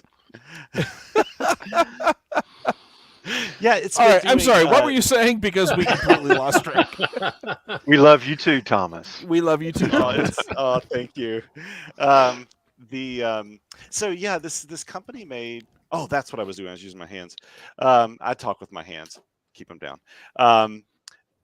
This company made an effects unit that was rack mounted, and it was really small, and you put it in your rack, and you'd patch all your different sounds and things through it, but it would inject HF noise, so it actually would tune from 3.7 megahertz to 12 megahertz or something, and had a small antenna so that you could pick up HF noise and make that a unique part of the sound that you could use live, I guess, and probably never repeat again, because you could just pick up any kind of noise or anything that you would find on HF to kind of vary the sound. Just like a shortwave broadcast station. Yeah, there are several There are several modules that are just shortwave tuners or FM radio tuners to try to get this as random material into a rack. Can you program it to notch out 7,200? And Just 14313 and the Geritol. Yeah. You got to realize that ailment net. musicians have no exposure to this. So when because I've spent a lot of time recording stuff off HF to give to people in sample packs to play around with, because it's more fodder to play with, and they have no exposure to that. So for them, it's a whole new world of sonic exploration, which none of us would ever use that phrasing. The other thing that is available, there's a company called Soma, which a Russian gentleman by the name of Vladimir, something that starts with a K. This guy is insane when it comes to instrument design, but he created something called the Field Kit, and all it is an RF. It's a non-specific RF receiver. It will receive just RF, and then it has some very poor circuitry in it to put it into audio, like try to translate an audio rate. It's good from like 100 kilohertz up to like a gigahertz, and it's just a wideband noise receiver. And people love going around cities and like holding it up to like cars and getting all these like tick tick tick tick tick tick noises and stuff. So is it getting audio out of it, or are you using it as a random trigger or a random CV? It does something inside, does a translation from RF to audio rate signals. Okay. So technically the like ticking, yes, though that will generate a trigger, but I mean, it's also audio that just goes tick tick tick tick tick tick tick tick tick tick. Okay. So Jeremy, like back in 2012, I started a website called the Shortwave Radio Audio Archive, which really is like off-air recordings of shortwave radio broadcasts. I mean, they go back to like the 1950s up until present day. And the very first review I ever had of the Shortwave Radio Audio Archive was in The Wire magazine in the UK. And they reviewed it as a source of material for electronic musicians. Wow. Which I'd never intended for it to be. But like, it's funny, like, because I get at least monthly requests for people to use the content for music, for film, for news programs, for just like everything. And I'm like, yep, that's what it's out here for. Just use it. Just use it. But it's kind of fun. I kind of thought, wow, this is like, such a cool thing to be introducing, as you said, like people who've probably never listened to HF or anything, all the really quirky, interesting things that are out there, to sort of implement that in music. I love that. Yeah, especially turn them on to a trader's net. Get you like the Mississippi trader's net. Yep. Hours of entertainment. Good stuff there. All right. So now that we're tipping 1.5 hours on just the Workbench by itself, and we only have 3 more people to go. I'm serious that we should just do the episode on Workbench and just leave it at that. We may. Okay, Yeah, so Mark, but anyway. since you're talking, what's on your Workbench? Oh, what's on my Workbench? My Workbench is on my Workbench. I have been setting up to be able to do streaming from my Workbench. So I don't know if you can see me in the lower right corner. Vince, can you bring mine up to? Yep, there we go. You can see me in the lower right corner over there. This is my computer desk, but my electronics workbench is over here. So I am trying to, of course, I can't see you guys when I'm over here. Got to fix that up. But I am trying to get my my workbench set up so that I can stream from here. I've got some lighting right off. I don't know how off screen it is, but lighting here that lights up the bench here. I've got a camera pointing down on me on the workbench, and I've got a camera pointing at my face with a monitor right behind that camera, but I haven't used this computer long enough that it's all locked up now. And I just want to start live streaming more stuff from the workbench. Design of things or fixing of things or building of things or prototypes, especially when I do work on some open source projects. One of the eggnogs. One of the projects I'm working on right now is an open source user adapter for OHIS, and I literally just received the version 1.1 prototype boards. and I haven't actually done anything with them yet because I literally just showed up earlier this week, like yesterday, I think. But I want to be able to live stream assembly of these things, and so I'm working on that. So I'm learning about lighting and cameras and camera technology. Like, my dad was a photographer when I was growing up, and so I know the technical side of cameras. I understand the concept of aperture and shutter speed and ISO and things like that, and focal lengths and all that. But I know the science of photography. What I don't know is the art of photography, of how do I use these mechanisms, these tools, to compose the image that I want. And so that's something that I'm really learning. I'm going to head back over to my computer so I can actually see the funny faces that you guys are making at me. Well, Mark, I'll just say that, so that looks like a great setup. And of course, our friend Alan says your bench is way too neat and clean. And then he says, I spy a Metcal solder holder. Yes. Oh, yeah. This is I am absolutely Team Metcal. I bought my first Metcal back in the early 90s when I was working at Haltech Electronics up in Mountain View, California, where I grew up. And it was the first generation. I can't remember what the model number is off the top of my head. And it was broken. Somebody had fried the output transistor. And so, it's a 13.56 megahertz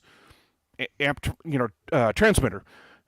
Inside there, that's what powers the tip. It's RF at 13.56 megahertz ISM band, and so the final output transistor of the amplifier was fried. And so the guy I was working for at the time, a guy named Russ Rocket, who is also the one who inspired me to get my ham license, he took me out into the parts bins, found the right transistor, had me replace it, and then sold me my Metcal for $20. Because it was scrap when he sold it to me. And then also showed me the 25-cent transistor to replace it. Nice. So apparently Paul has 3 of them. I own 3, but only one that I know works. I bought 2 more off of eBay that are 4 parts or unknown condition or whatever. I got them for super cheap. I need to take them apart and put them on the bench and see what kind of condition they're in. Yeah, for many years I worked for a friend of mine who had an industrial surplus business. And he bought the lot from an electronics fab shop or repair shop that had shut down. And so we got like Gaylords in with bunches of stuff. And there were at least a dozen Metcal's stations in there. So I got 3 of them. And that's what sold me. I've also got one of the desoldering things. Do not. Yeah, I'm on. Sorry, go on. No, go ahead. I was saying I'm on Team Hacko for my desoldering. Yeah. Not by choice or anything like that, just that it's the best one that I could afford. Peer pressure.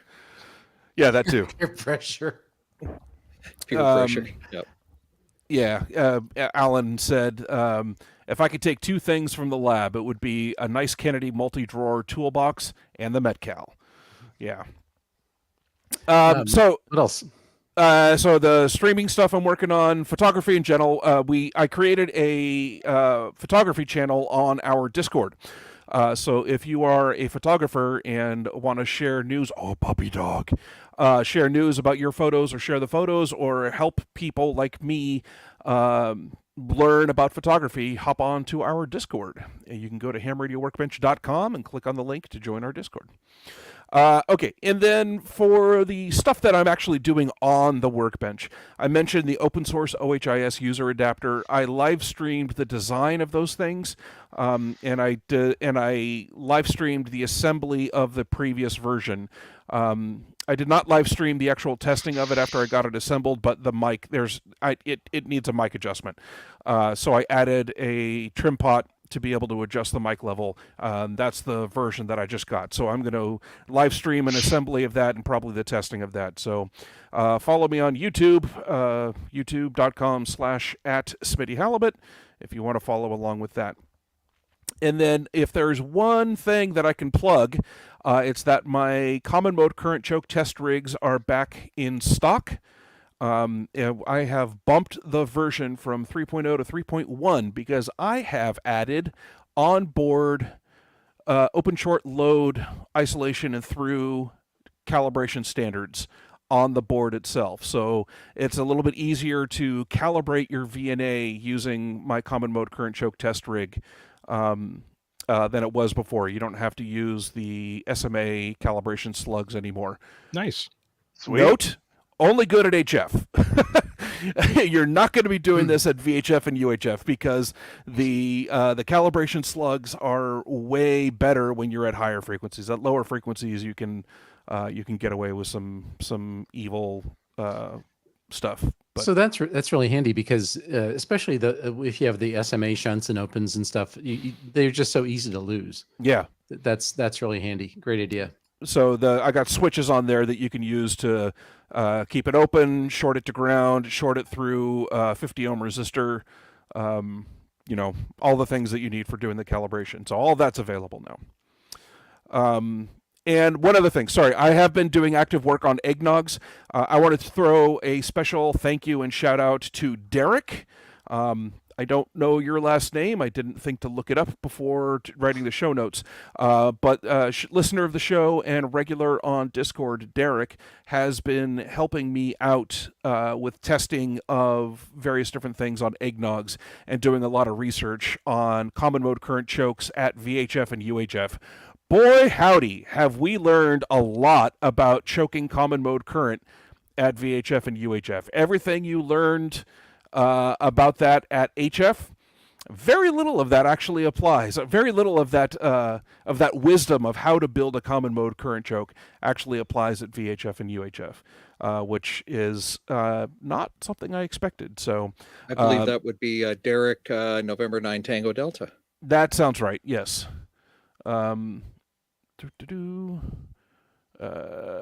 Yeah, so in DMs, he has a different name in DMs because it doesn't go based on whatever. But yeah, he's the one with the cross wrench and screwdriver in his user pick. So that's it. Working on a bunch of products right now. And the photography stuff. So I really like getting the bench set up with the cameras. I think that's a great idea. One quick question. What are you using for your cameras? So right now they're crummy. I have a Logitech C920 as my face cam, and then I've got my Razer Cairo Pro as the down cam. The Razer Cairo Pro makes a great webcam at this kind of distance. It makes a much less good facing down long distance telephoto lens cam. And so a friend of mine just gifted me a Canon EOS 2000D. It's a DSLR, but it's kind of the low end of their DSLRs. It's their entry level, but it's the entry level of a DSLR.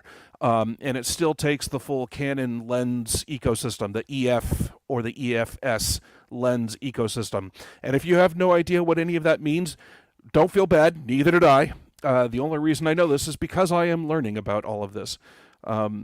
He was gifted it by his mother-in-law, I think, who wanted to get a camera for his daughter, but his mother-in-law never bothered to check with him. He is heavily invested in the Nikon ecosystem.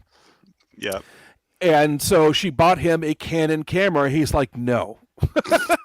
It's nothing against Canon. It's just that it doesn't work with anything else that we have in the house. And so he was very kind, and when I told him I was looking for better cameras for taking glamour shots of my products and for doing webcam stuff, he's like, this thing is sitting in a box, we're not using it, do you want it? And I'm like, heck yes, please. Oh, that's awesome. Yeah, so I will be setting that up as my down camera on the workbench. Right now it's set up across the room with the little photo booth to be taking glamour shots of some products for putting them up on the webpage and also for writing documentation. So. Oh, very good. Well, I'm sure there's like 12 more things, but yeah, probably. We'll get to that at another show. Vince, how about you? What's on the bench? I did not anticipate you'd be throwing it to me next. So well, it's coming down to two of you. Yeah, well, yeah, flip a coin, right? Other than What's your dog quits on your bench. well, my Oh my dog gosh. Wrangler has stopped to Wrangler. visit several times. He is great. So I'm going to hold up this to the camera and say, Paul WD9GCO is on my bench. I thank Paul very much That's for awesome. sending me a signed publicity photo. I will treasure it always. So I haven't done it yet. He sent me one as well, because he's a big goofball and I love him. My intent was to put it in a frame and hang it on the wall behind me and see how long it took him to notice on my next web stream. I need to explain the Yes, you do. story No, behind really? it. I don't So- think you do. so- okay. I mean, they No. can just think that I wanted headshots to see. In 26 seconds or less, tell us the story.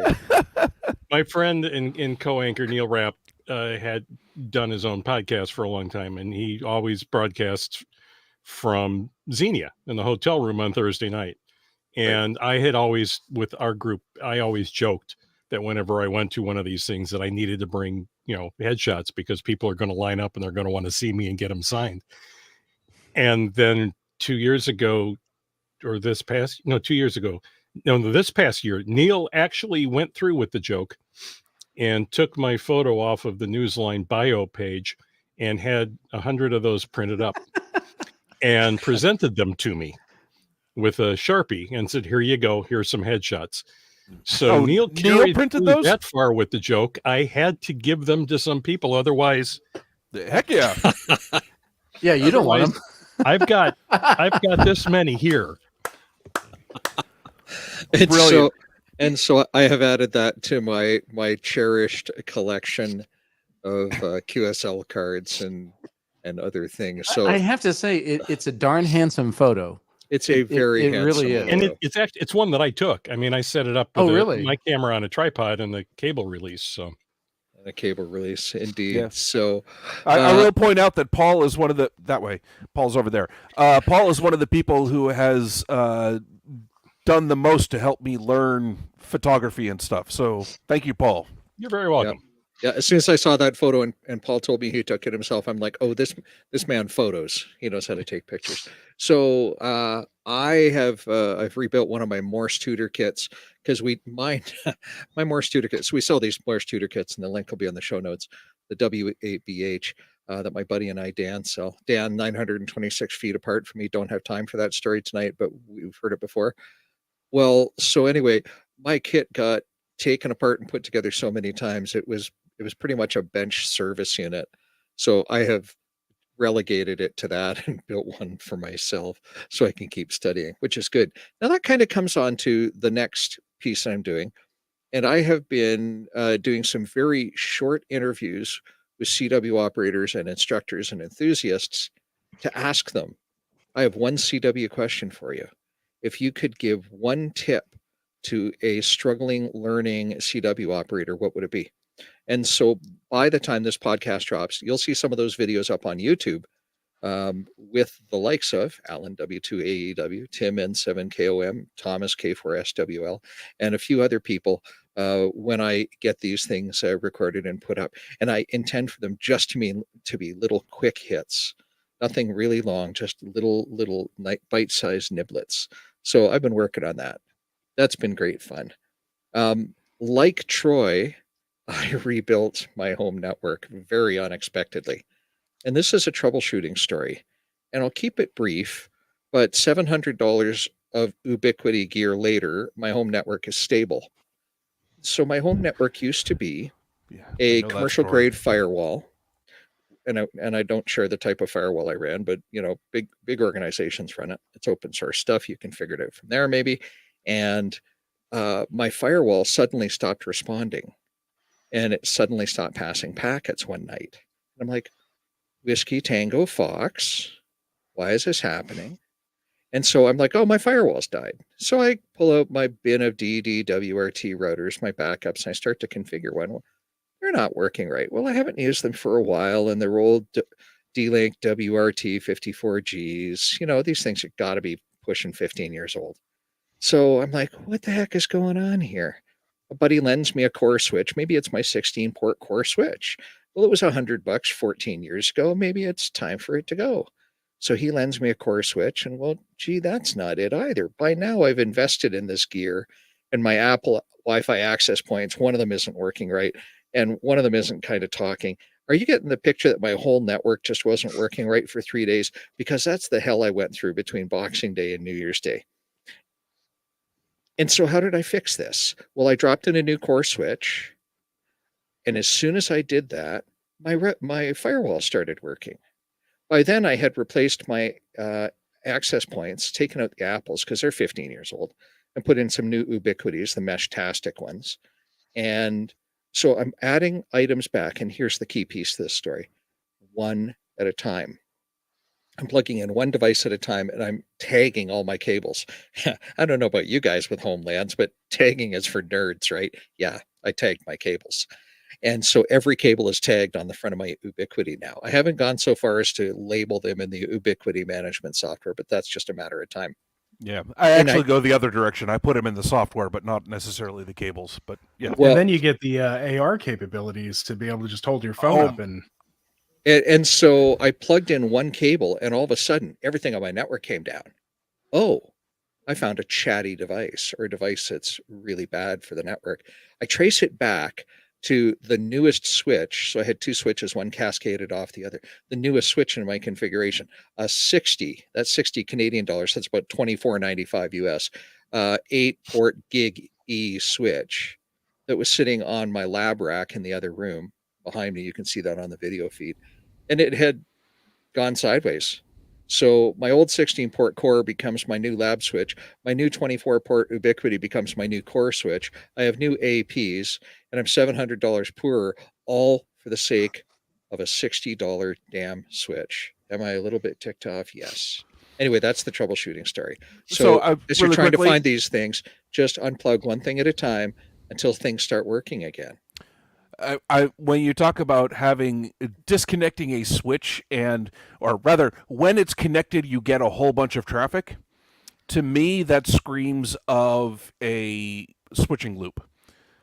That could be, but not in this case, because I only had one line. I didn't have two coming. Spanning a line coming back. Yeah, spanning tree is the word I was looking for. Yeah, no, it was chattering endlessly, is what was going on. You could see all the winky lights just about burning up. They were so hot. Speaking of burning up, my 2018 Mac Mini i7 6-core machine that I do all my work on, allegedly, this i8300 can run at 150 watts.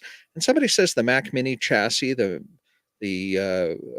carved out, the CNC machined aluminum billet body, is only good for dissipating 84 watts or some damn thing.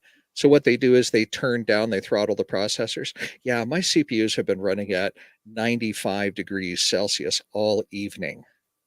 And all I'm doing is video streaming. And so I am just working on getting some extra cooling, which I might ask Dan, my buddy, to model me something up for 3D printing to get some better airflow through this thing. It's either that or I'm just going to replace it with like M2 silicon as soon as Apple releases their new models. I think later this month. January is usually the month for that. And lastly, I have half a dozen kits unopened and unbuilt on my workbench. Way to go.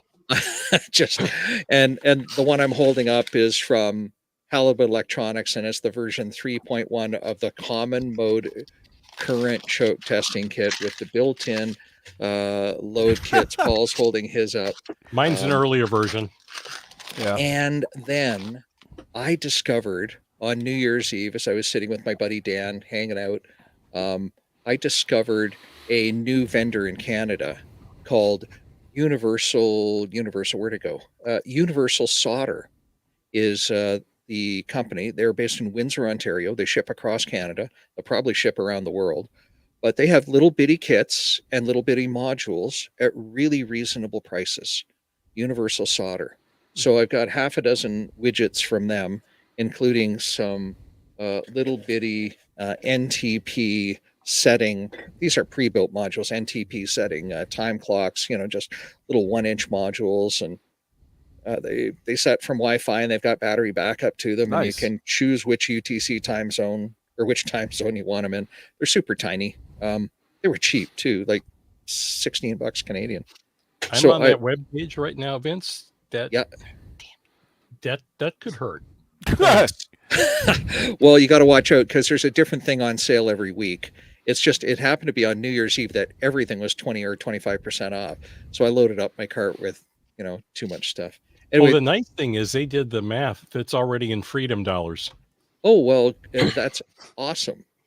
So to answer the question in the chat, what's on my wrist is a Garmin Tactics Delta wristwatch, and with a non-standard band. This particular smartwatch is good to 100 meters, so it serves well as my backup scuba diving device. That is what's on my workbench. Thomas, because it was you and me as the last two guys. I think. George, do I have that right? That's right. George hasn't been yet, I don't think. Oh, I'm always the lastest. Oh, gotcha. He has to be Thomas, last. what's on your Watch- workbench? What he said.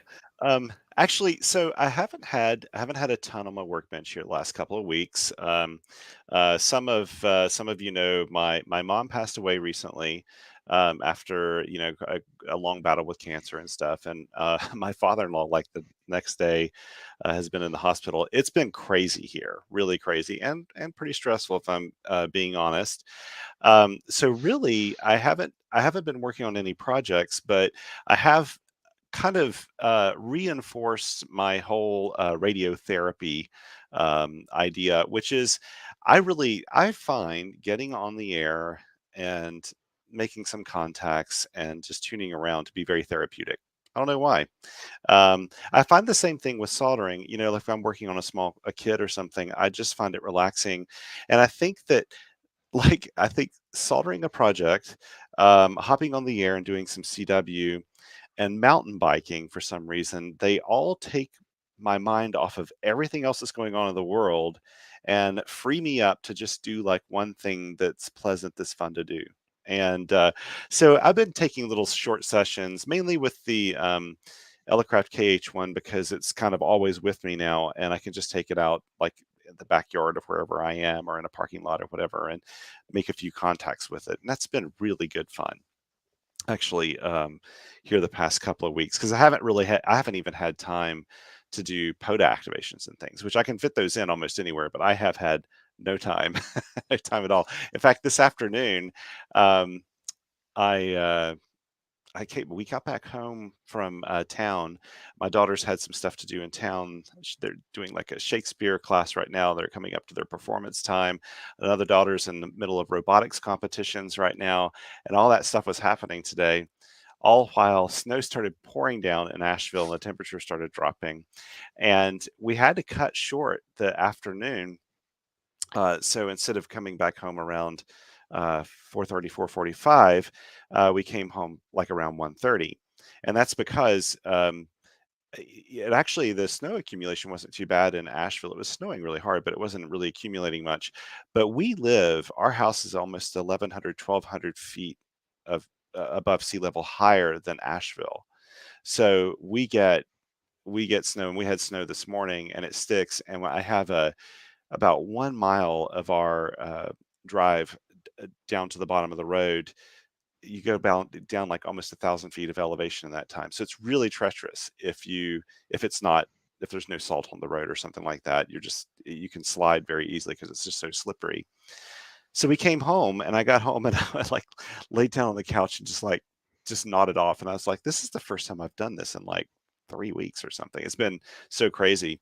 So I've missed out on a lot of POTA and SOTA and things I'd normally do, but radio's been nice and therapeutic. I have been working on a couple of things, more infrastructure things here, since we're talking about workbenches and building stuff. For me, living out here, kind of in the boonies, we have really, really crappy internet service. And tonight, actually, before I got on, I use a Wi-Fi hotspot that's 4G LTE hotspot, and that's how I'm connecting tonight. And I was a little concerned because the snowfall and everything like that attenuating the signal. I thought, oh, what will it be tonight? Well, I'm hoping I found a new ISP, or at least a source to get on the internet. People have asked me before, well, why don't you have fiber or cable? Well, they don't bring it up here to our house. Like, we don't have enough households. These are there are few households here. It's not really a neighborhood, so they just won't bother with it. And people have asked about Starlink, and Starlink's pretty cool, but I would have to put it up on a really tall tower just to get it so it'd be above the tree line and the ridge line and stuff around us. In fact, I'm not even sure I would ever get it really where I need it to be, because we do have a ridge line around us, and those satellites move around a lot, so the dish is moving, and it wouldn't give us consistent internet coverage, and it'd be pretty pricey for inconsistent internet coverage. Um, I just found out recently that a company that I've always avoided, called HughesNet, they've always been an ISP kind of last resort for people who really just had no other option. Um, they upgraded their service. They put a new satellite up, and they now offer like proper high-speed internet, and it's geostationary. So you just like point the dish and it sits right there on it. And the speeds are supposed to be pretty reliably high, and they've got better um, communications back and forth and stuff. They can handle clouds and attenuation a little bit better. And so I've signed up for that. And I hope maybe the next time I'm on here, I'll be testing it to see what the latency is like and everything else. Yeah. The latency Maybe is going to I'll be have the killer. Yeah, I know the latency could be really bad, and I've still got my hotspots and stuff like that. I'm not going to get rid of those, but at least we can maybe ditch our DSL that we've had. It'll almost cost the same amount that this costs per month. That's how bad the DSL is. Way expensive and just horrible. I would never be able to stream on it or anything. Um, and then the other infrastructure thing is we set up last year to get to have a grid-tied solar system put on the house, and that's coming close. I need to learn how to properly discharge some solar hot water panels that we have, to have them removed. We're going to remove those that we have, and they've got a lot of glycol in them. Maybe 5 to 7 gallons worth. We're hoping it's not like 30 gallons worth when we try to like do this ourselves, because I don't want to pay somebody to do it when it looks like a kind of a fun project, actually. Then we'll have some roofing people come in and do some stuff, prepare the roof, and I think we're having 28 panels installed on the south side of our house, and that'll be nice, actually, that we have a electric car now that we won't be net zero or anything like that, but it's going to knock a lot off of our electric bill. Plus, it's kind of fun. Plus, we also decided to add some batteries to the system. So we are going to have battery backup now, which will be kind of fun, like proper battery backup that can run. And this has always been the challenging part for our house, our well pump, because well pumps need quite a lot of amperage really quickly to run properly. And so this system will be able to handle that. So that'll be kind of fun to jump into that. And I'm just hoping it all works out. Hoping it all works out well. Hoping the solar system, we think, based on some people I know that have gotten similar systems, it should be relatively RF quiet. I really hope it is. And I'm hoping the new ISP will work better for doing uploads and downloads and things like that. So when does the ISP gear go in? I think it's the last week of January, and they actually send an installer out to do it, which we went that route because if you buy the equipment, which is like $500 for the equipment, and you set it up yourself and you find that it doesn't work that well, yeah, I guess you can refund some of it, but you've already opened up the equipment. When the installer comes out, they'll bring the tools and they'll say, here's what you're going to get, before they start doing the install. And so that's what we're going to do. And I'm really hoping it works, though, because for us, it'll just be nice to, have a service that's, that performs pretty reliably and relatively affordable. It's still, people who can get fiber and stuff to the home, you're still going to be paying less than I'll be paying for my satellite service. Hello, kitty. Well, that'll be interesting to see how it goes. And I assume you did some sort of survey up front to see if you could point at wherever the satellite's going to be. I normally would. Yeah, I normally would do a survey for that. I'm almost positive though, if it's near the same position that their other satellite was, it'll be fine. Oh. Normally I would. I just have not had time to even mess with it. I just signed up and just got the ball rolling, so that I didn't wait 3 more weeks to do it or something. I just got the ball rolling on it. Because I don't know. I've even thought before, like how like when you have just you're having to eke everything you can out of the resources that you have.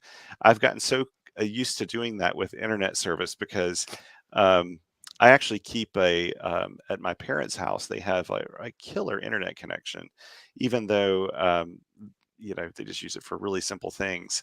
And so I keep like a Linux box running there so that if I need to take like a file, like I do with the shortwave archive, a large file, pull it down from someplace and then upload it to the archive, I can do it remotely from there. So I'm not using our really slow internet to do that sort of thing. I've got all kinds of little workarounds I've used over time. It'd be nice to actually have proper internet. I don't expect to get it for some reason. I expect them to come here and say, no, of course you can't have this. Are you kidding? Just remember, secret to a happy life is low expectations. So if you start with That's that frame exactly of right. mind, whatever you get will be a bonus. Lower expectations. That's exactly right. So none of the 5G fixed internet would work at your place? No, 5G is Wow. not close to here, and I wish, like everything, that Verizon Wireless has a home service that Yeah.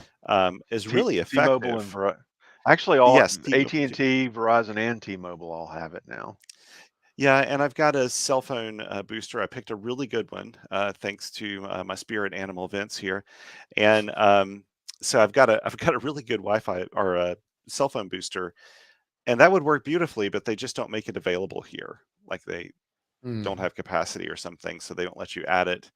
I've heard of people just buying it anyway, using a different address and then taking it to their house or whatever. I don't know if I get kicked off for that or not, but Well, just buy it at your parents' address and then take it home. that's what I'm thinking about doing. We can remove this part from the show, right? No problem. This is not the customer you're looking for. Yeah, we have no. I'm sure we have no Verizon customer service representatives or fraud department employees on the show. Probably Xday not. on the off ray. Hey, you know what? That's public airwaves. So you do what you got to do. I agree. Said my lawyer once. Thank you. That's what I was going to say. Yeah.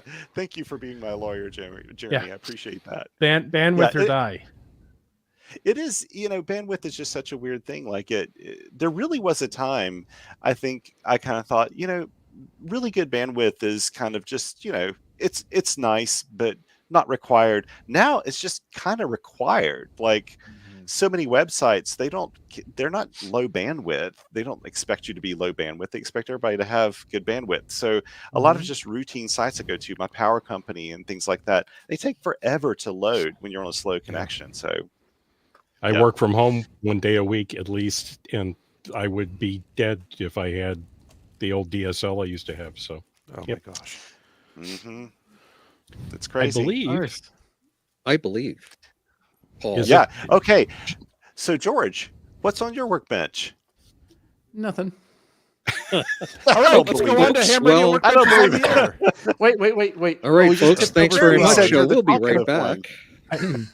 If there's nothing on your workbench, what have you bought lately? Oh no, there are things on the workbench. So I was going to ask about the kind of the low end hobbyist repeater controller. Oh yeah, well that's certainly on the workbench. So there, there's two things I'll briefly talk about. So the repeater controller. So I made a board.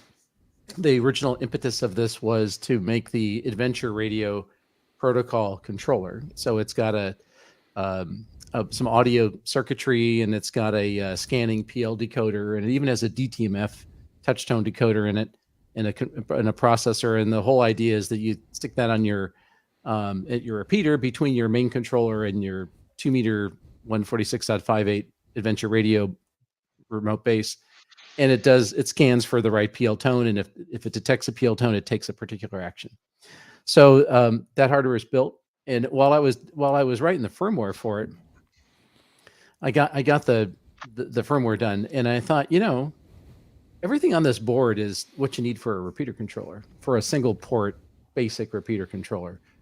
So why not just add the code for that? So I wrote some more firmware for it. So now the code load that goes into the board will do either be a repeater controller or be a adventure radio controller.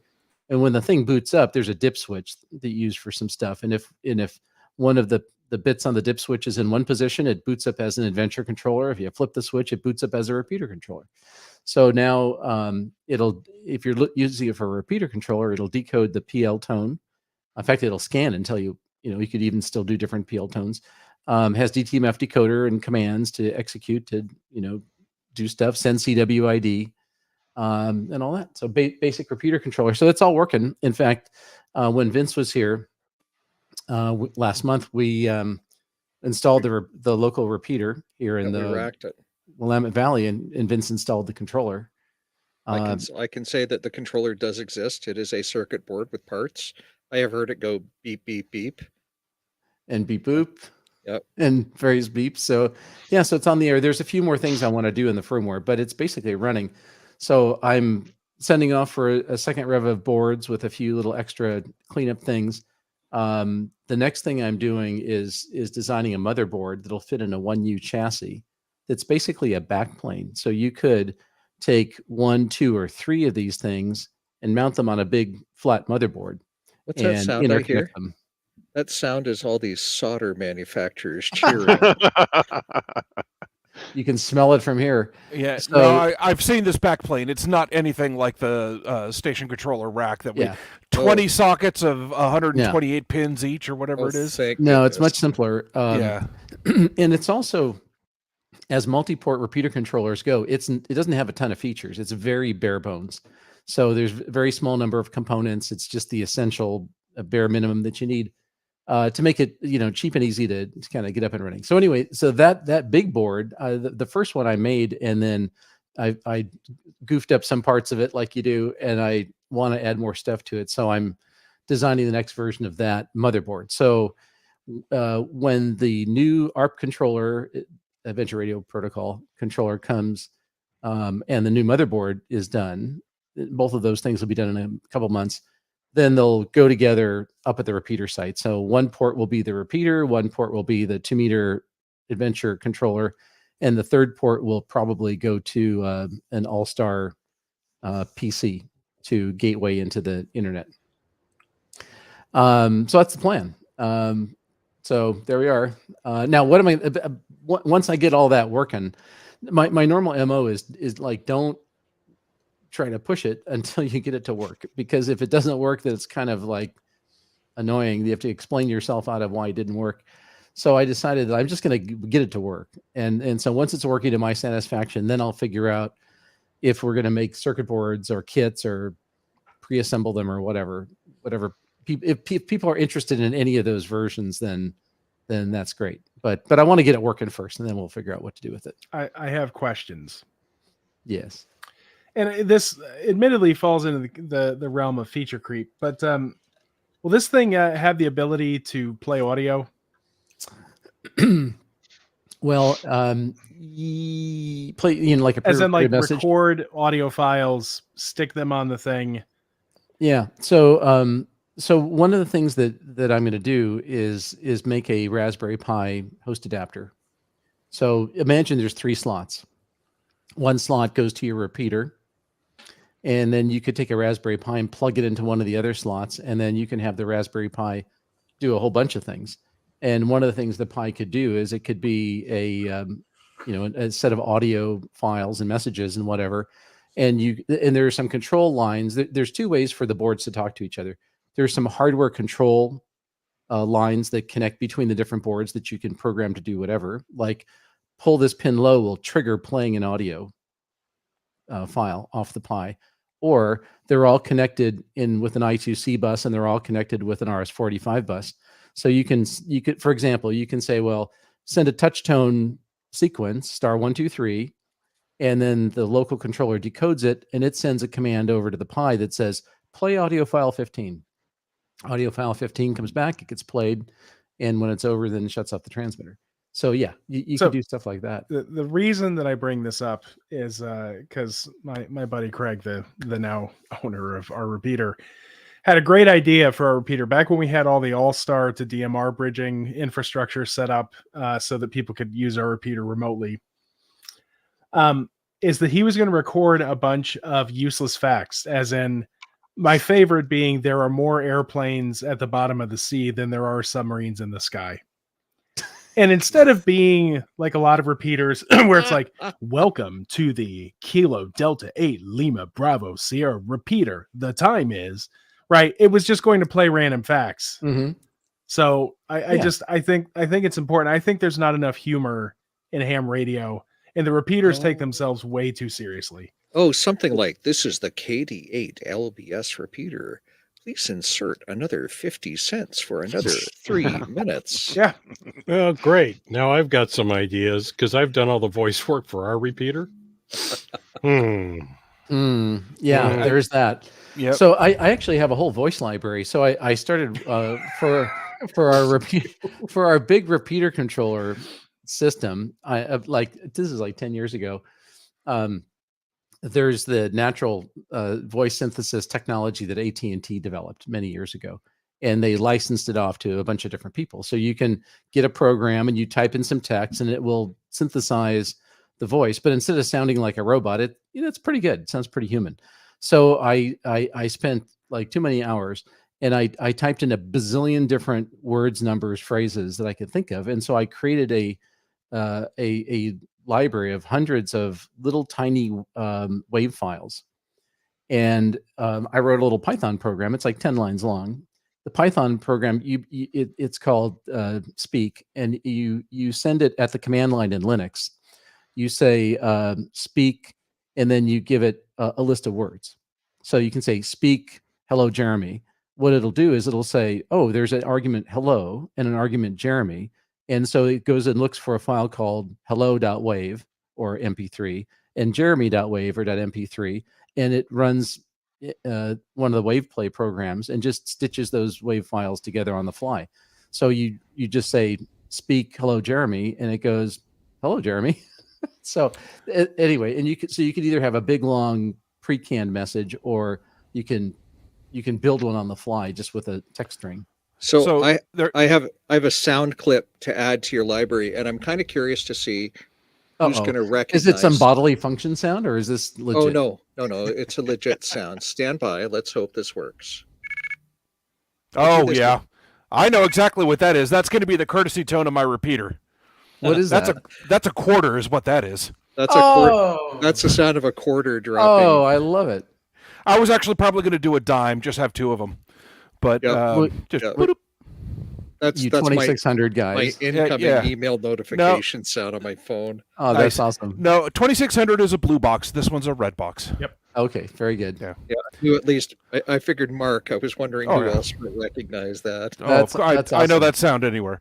So actually, in the 90s ish, there was this chip that had like 128 different words that it would know. Like it could do all of the letters and numbers and the phonetics, and then there were a bunch of words that were commonly used for ham radio. In our college club, they had it wasn't quite a it wasn't like a contest, but it was a challenge to see who could come up with the coolest sentence that that would make use of that chip.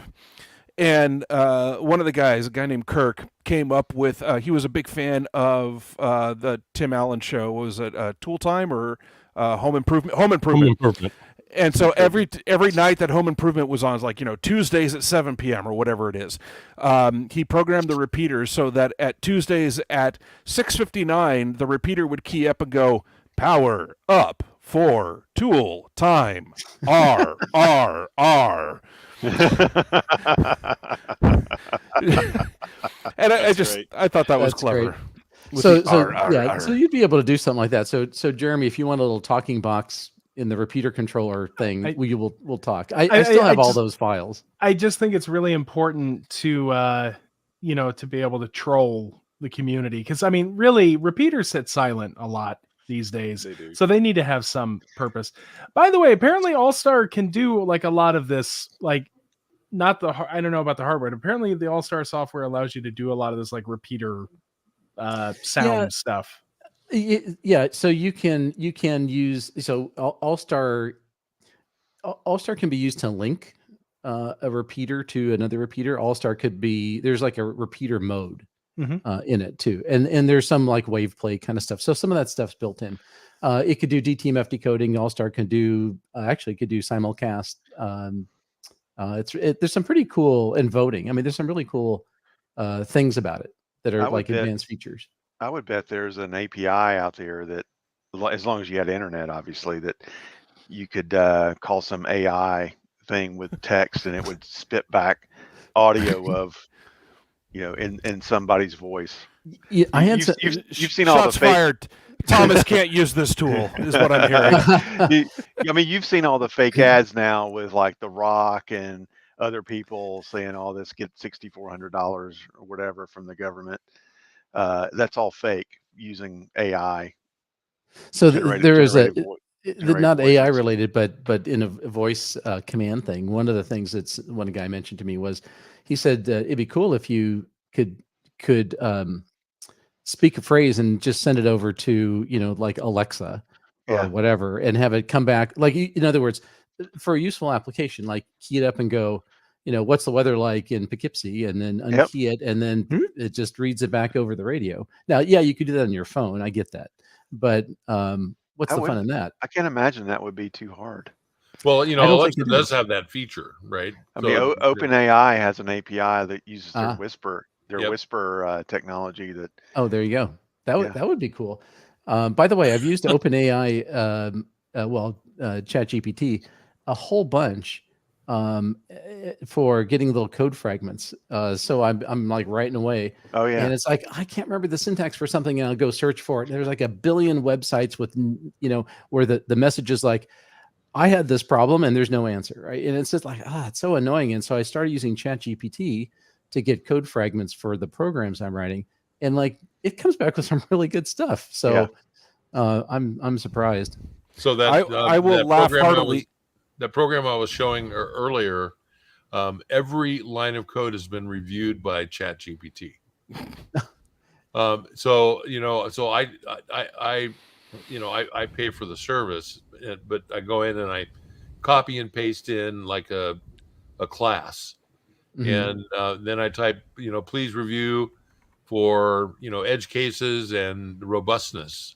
And then it'll come back with specific suggestions, and even give me the code fragment to improve the class. And it really, really helps with the overall, not necessarily performance, but making sure that all of the edge cases are taken care of, and that you don't have as many bugs. Interesting. Yeah, I could see that. That'd be super useful. So, hey, George, anything else on your workbench? Yeah, the thing I was really going to mention. So the thing that's really on my bench for the last week has been Arden. So Arden's been on my list of things to do for years, and I've never bothered to get around to it. We had freezing rain here in Portland. So we were kind of locked in for a week. So, well, as long as you have power and heat and internet, you're locked in. That's fine. That gives you a lot of time to work on projects. And so I had bought some of these IP. I know, Thomas, you're going to just laugh. I bought these some of these IP phones. Like they look brand new in the box, but they're like surplused out from some office somewhere. So they're like really cheap, really cheap. So long story short is I've had a MikroTik router for a year with the intent of putting it on Arden. So I basically started building up my Arden pile of little block boxes. So I've got a MikroTik router. And by the way, there's no RF into where I live. No, there's no Arden network here. In the Willamette Valley, there's zillions of nodes. There is like a shockingly large number of Arden nodes in this region of the country. So unfortunately, not exactly where I live. So a good friend of mine, Joel, who's a real expert at this stuff, said, well, I'm running a bunch of nodes. Why don't you just put in a tunnel from your house over your internet service provider to my hub, and just get online and get it all working, and then someday we'll figure out how to get RF into your area. So okay, that sounds like a good first step. And so I got my MikroTik configured to talk over the internet to his system. I put on a switch, I put on an access point, I put on a couple Raspberry Pi just because, and then I took my 4 IP phones and jacked them all in. And then there's a guy, a local fella named Albert, who's an absolute networking genius. He works for the local community college as the network guy. He's a ham. And so Albert's like, I don't know if I can get to it. Like the next day it was done. He got everything provisioned. And so now I've got 4 phones all set up on my Arden MikroTik router that can talk to the PBX for the Willamette Valley. So the next thing that's going to happen is I've ordered a Ubiquity dish. So this is like a plastic. It's like $100. I mean, these things are not expensive. It's like a plastic dish with the 5 gig radio in it. Yeah, the 40 centimeter dish. We use those as point to points on our repeater network. And so I'm gonna. So one of the goals is to make a little flyaway case. Like put the IP phone and the router and all that jazz in the box, and be able to take it somewhere with the dish, and actually be able to make a call over the Arden network. So that's the next test, is to be able to do an RF path. And then a friend of mine, one of my neighbors who's a ham, he lives like half a mile from me, and he's really hot to get on Arden also. He's in the same bowl that I'm in. So we got to figure out a way to get up and out of where we're living so we can have a clear shot. So we're working on that. So we might put up some sort of point-to-point relay thing on the ridge. So anyway, why bother with all this Arden stuff? Multiple reasons. So one reason is the new repeater that we put up. I want to pull internet to that site. So one possibility is we might put a cell phone modem there. We might, do something else. But we want to see if we can get to the rest of the Arden network, because that'll make a great access point for the Willamette Valley, actually. Mm-hmm. So we can actually provide a great Arden service down there. Plus, if you can remote into your site when the internet's down, then you can see if what's going on. So I can talk to my own controllers, like measure the voltage on the battery or the RF power output or whatever. The Tate repeater that we put in there has a Ethernet connection. You can go into the repeater and you can examine all the metering inside the repeater. It's very cool. And so there you go. And in the Willamette Valley, one of the reasons it's a big deal is that the local ham groups who've put this all together are mostly supporting the Aries stuff locally. And so they've already have a bunch of alliances with the county of this, this county, that county, this, emergency services group, the fire department, et cetera. So, so what I'm learning, talking to these guys, so I'm sort of joining the local Aries group. And so what I'm learning is, in their experience, when the ham, this is sort of my cartoon version, so to cut a long story short. When the ham shows up with a handy talkie and says, hey, when your radios go out, I can provide communications, is useful, kinda, very useful 20 years ago. Today, maybe not as much, because the radio systems are more robust now than they were then. Because there's a lot of federal money that came in to provide infrastructure and so forth. 100%. However, what really kind of opened their eyes is when these guys demonstrate a mesh. So if they can put up a network between the hospitals and to the EOC or whatever, especially an ad hoc network, then it's a big deal, because what the emergency services folks apparently really want to do, and it's kind of not a big surprise, if I could pick up a phone and call someone, or if I could send a picture or a video, or if I can hop on your thing with your local access point with my phone and send a text message to someone else in our network, that's interesting. Talking on the radio, I don't really need that. Sending that data, that's a real winner. Yep. So that's why this is really taking off in this area. And so it's really interesting I sort of intellectually kind of got the idea, but to actually see it and to see the amount of activity around it's really pretty cool. So anyway, long story short, Arden is what's been on my bench. Not that I really understand it. I just got it to work with the help of some smart people. So hopefully I can start to help some other folks with it here locally. I think about 12 months from now, we're going to hear this story about George Zafiropoulos, KJ6VU, giving talks at QSO Academy about how to configure your Meshtastic or your Arden network to ensure that your coffee has been properly brewed from your lightweight backpacking stove. So That's So, right. so George, are you going to set up a computer or a Pi with services on it that you can point your Yeah. micro? I'm not sure. I'm not sure which service. There's actually in the Willamette Valley network. There's a bunch of servers already up. There's several chat servers. There's multiple PBXs, file servers. They've got a lot of stuff already, and I don't really know if it's like everything they need, or if they want redundancy, or if I would just do it not because they need it, but just because I want to do it. Because you can kind of subnet your own, local part. So just for my own entertainment, I might just do that. One of the things that somebody mentioned on a YouTube channel that I thought was just really eye-opening, they said that they mirror Wikipedia. So they basically take everything in Wikipedia, dump it onto a disk, and make it available locally. And it just sort of blew my mind. Like, could you? Well, I guess you could do that, but isn't that like so much data? I mean, isn't that unrealistic? But apparently not. It's like mostly text. Yeah, and there's garbage actually there used to be a project, and I did some work distributing these like in other rural and remote parts of the world, where we would send these little Raspberry Pis to schools, and they had loaded in their SD card like basically the offline version of Wikipedia, which had tons of stuff. It was basically like it's kind of like having your old, what were those the encyclopedias that everyone had like in the library and stuff. It's like having a really good set of encyclopedias. So it didn't have everything, but it had a lot of information. It had like most of the important information you needed. So I mean, think about it. Like in the early days of CD-ROMs, you could fit all of Encyclopedia Britannica on one CD, right? That was 640 megs. That's right. And you can buy a 128 gig SD card now for 40 quid. Yeah. Like, yeah.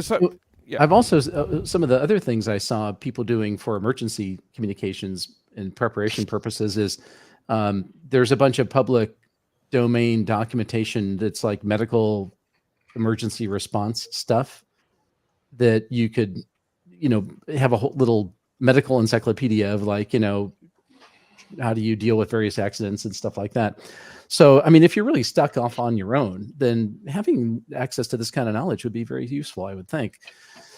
So, I'm going to kind of figure out what to use it for. And it'd be nice too. Like one of the things we learned here where I live, like I said, we were snowed in, essentially iced in for last week. For those of you in Chicago, Paul, this is like another day at work for you. But for us, it's like, oh my gosh, we can't go to the store.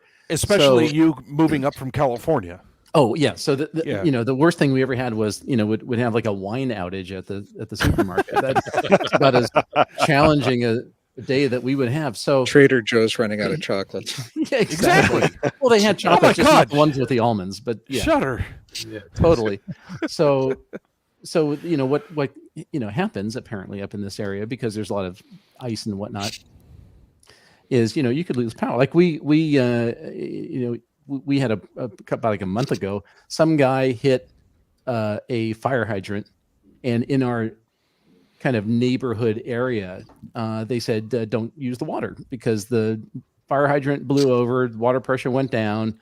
We have to test the water before you could use it. So things like this happen even though we're not way out in the sticks. So anyway, it's more of a thing than it was in the valley, in the Silicon Valley. so we need to be a little more mindful of these kinds of things and prepare for it. So one of the things I'd love to have phone service when the internet goes out, right? So I mean, I got 40 meters. There's always that, but it'd be way cool to pick up my IP phone and bloop bloop and get to a human and say, hey, look, we need a 4-wheel drive, vehicle to come because Sally slipped and fell on the ice, and we need someone to haul her to the hospital. So it'd be nice to have that kind of capability. That sounds awesome, and it sounds like a great topic for another show. Oh, absolutely. Mhm. For sure. And Well- the best part, Vince, is I'm meeting a lot of guys who know a lot about this stuff. So we'll have access to people with experience. Well, that sounds great. George, I am looking at the clock, and I'm going to say at this moment, we're going to stop, take a pause for the cause, as the musicians would say, and we'll be right back. Stay tuned. One of these days we'll get to Herota results. We're not going to do that tonight. Well, I'm so telling you now. we got a couple choices here. So we're at that Herota piece in the show outline, Yeah. and our friends in the East are flagging because it's near midnight. So maybe what we do is we say goodnight to this episode, and then three of us stay on, us on the West Coast, and we can do the Herota results and drop it in as a special feed. Yeah, that's what I was thinking. Something like that. I just Or we want could to add a just comment. Edit it into place. Yeah. I'm pretty sure I'm the first ham in the history of hams to contest on a DMR talk group. That is entirely possible. Yeah. All right. Well, CQ. So yeah, CQ. Yeah. And I am really hoping that by the next one, they'll get the controller back up for our repeater, so we're on All Star, and then I can do that. That'd be awesome. So do you want to do that? We'll come back in. We'll wrap Yes. this episode up. We'll end the live stream, and then we'll do the Herota results. Well, we're going to have all these people on the live stream who want to hear the Herota results, so we'll keep the live stream going. Yeah, we'll keep that going. Yeah. All right. Okay, let's just roll back in. All right. So that's going to wrap it up for the 200th anniversary show. We were thinking, boy, this is going to go maybe 3 hours, and we were hoping for 2.5. It did go 3 hours. The first 3 hours, and then most of the almost second 3 hours. Yeah, and we still have to insert the cameo into. Oh my God, that's right. That's right. Yes. That's another hour. So we're probably going to take this and break it up into a couple of episodes because there's a lot of content here. So and the $1 million giveaway, we have to Seems get like to it's that all still. Jeremy. Seems like it's all Jeremy's fault. It always is. I mean, that's how I do. I mean, like, okay, all right. So Well done, Troy. inside Ham Radio Baseball, I didn't want to leave. George asked me to leave. The truth Oh, comes now out. it comes out. Oh my God. He said, I don't have the time to say everything I want to say if you want to talk to, so therefore I need you to leave. You can't take a joke? No. This is getting a Apparently little not. too real here, guys. This Okay. is getting awkward. So I want to wrap this.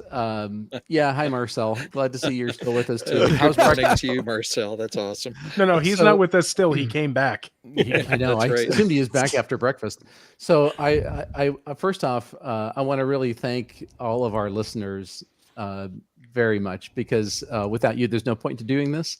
And thank you so much for your words of encouragement and your listenership and hanging out with us. And a lot of great ideas. We get a lot of great suggestions for guests and topics. So big shout out. Thank you to everybody who listens to the show.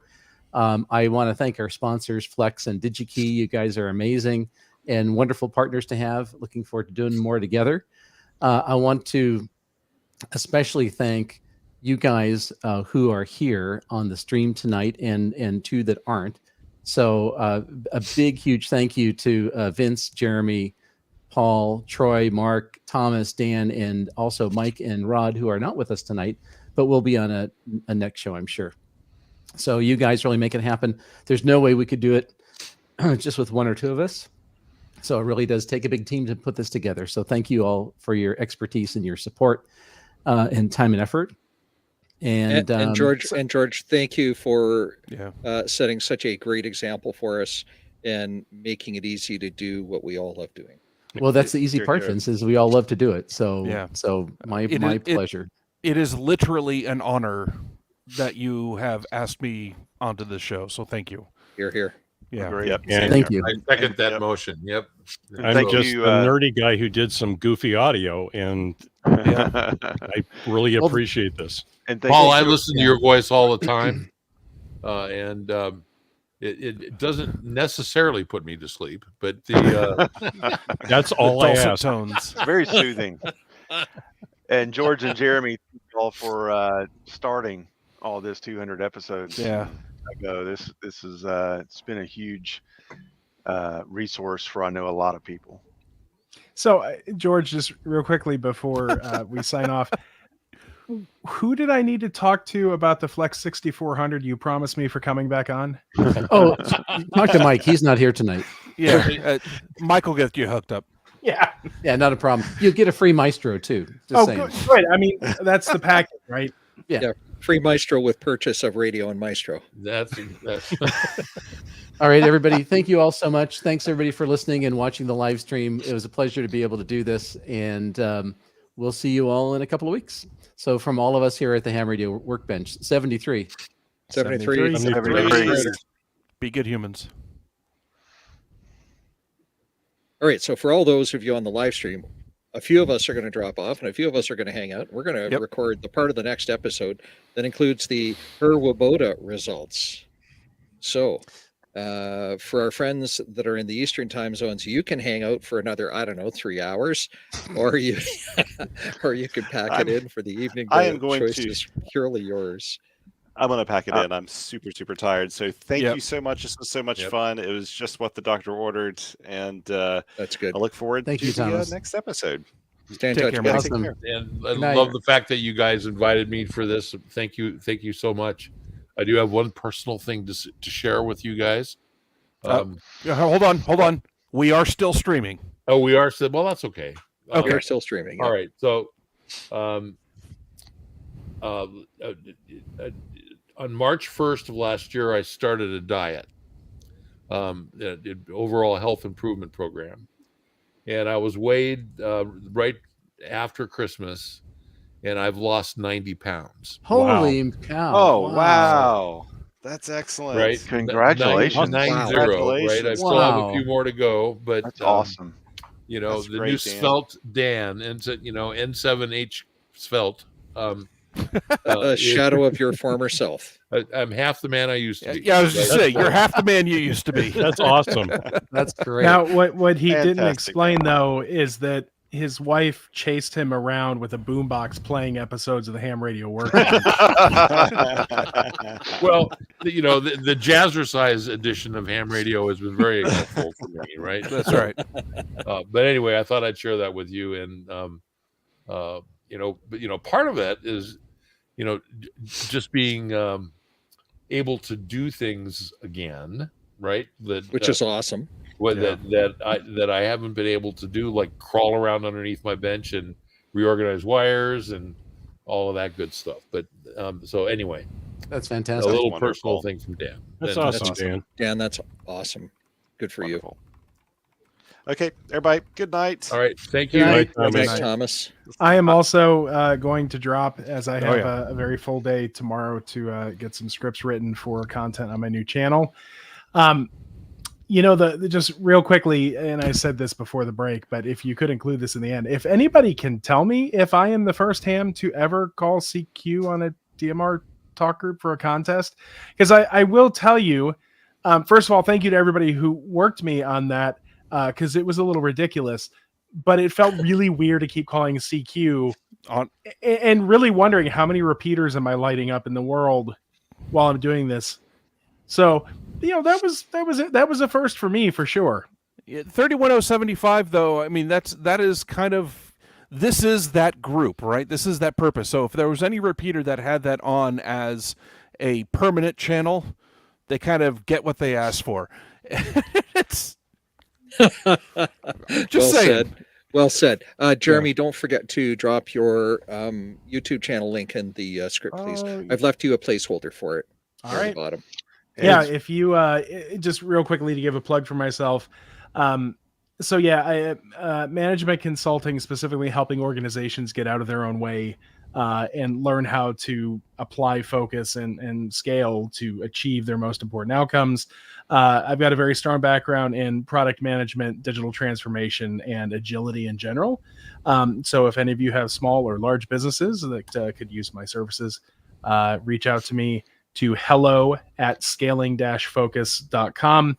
That email address and the link to my channel are both in the show notes. Likes and subscriptions appreciated.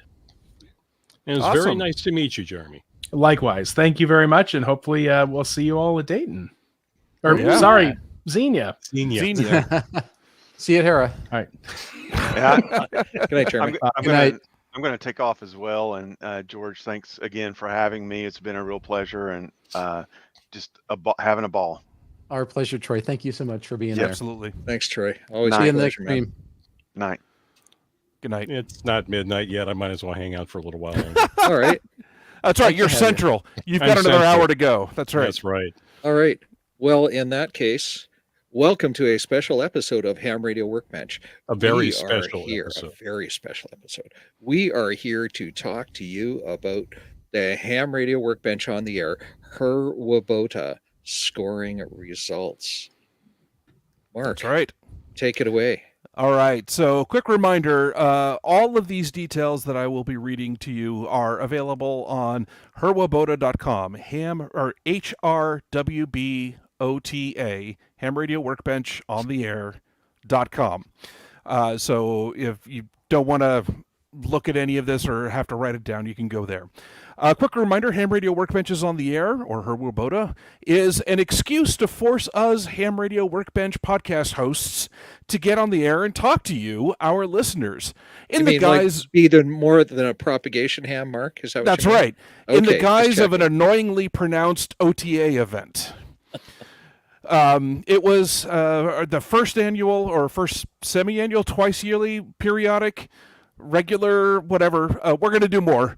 Herwabota was on December 3rd of 2023, and it went from 1800 to 2200 UTC, so it was a 4-hour event. During those 4 hours, us podcast hosts were on the air in various different bands and modes, and we were looking to talk to you, our listener. Some of us were operating with lots of high power, some of us were operating with low power, some of us were operating voice, some were doing weird digital modes and CW and various different things.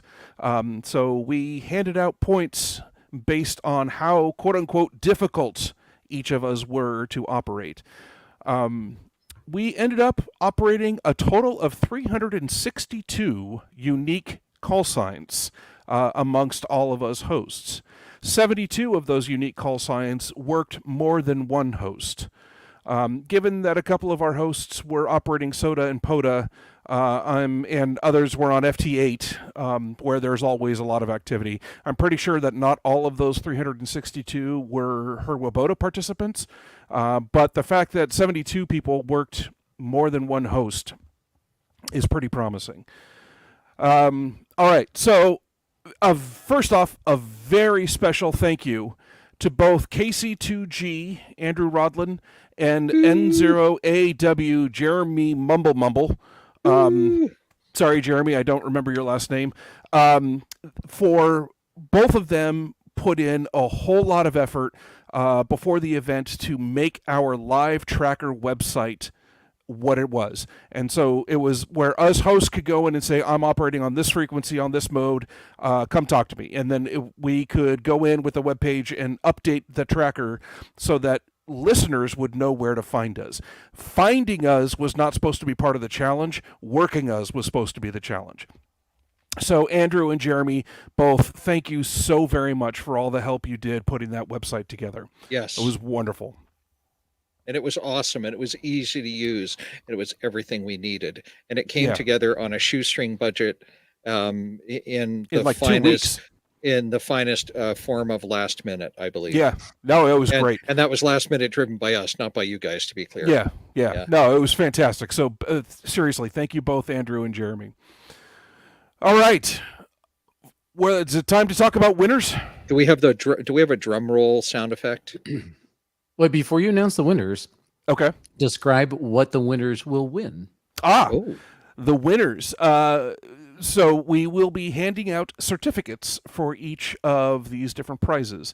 The first, second, and third place winners and the clean sweep winners. We will be actually mailing you a physical certificate, assuming you're willing to share your shipping address with us. And yeah, those will be showing up in the next few weeks, I'm guessing. That'd be right. $1 million, Marcel claims. Nope. The everyone who participated, we will also be. That's right, doll hairs, 1 million doll hairs. Everybody who participated and worked more than two or more hosts. So those 72 people that I mentioned, you will get PDF certificates of participation. So thank you very much for coming out and having a grand old time with us. All right. Without further ado, let's go announce the winners. In third place, with 31 points, having worked Mark, Mike, and twice for both Vince and Thomas, we have AJ6T Walter Miller. Yay! In second place with 33 points, having worked Mark, George, and Vince, and having worked twice for both Mike and Thomas, is KC2G Andrew Rodlin. Yay! Yay! Thank you very much, Andrew. And in first place with 38 points. Oh, sorry. Paul was holding up a finger. That's usually our hang on for a second sign. No. Number one. Number one. In first place with 38 points, having worked Mark and Jeremy, and twice for all three of Mike, Vince, and Thomas, was N3XLS Joe Raymer. Yay! Thank you, Good Joe. job.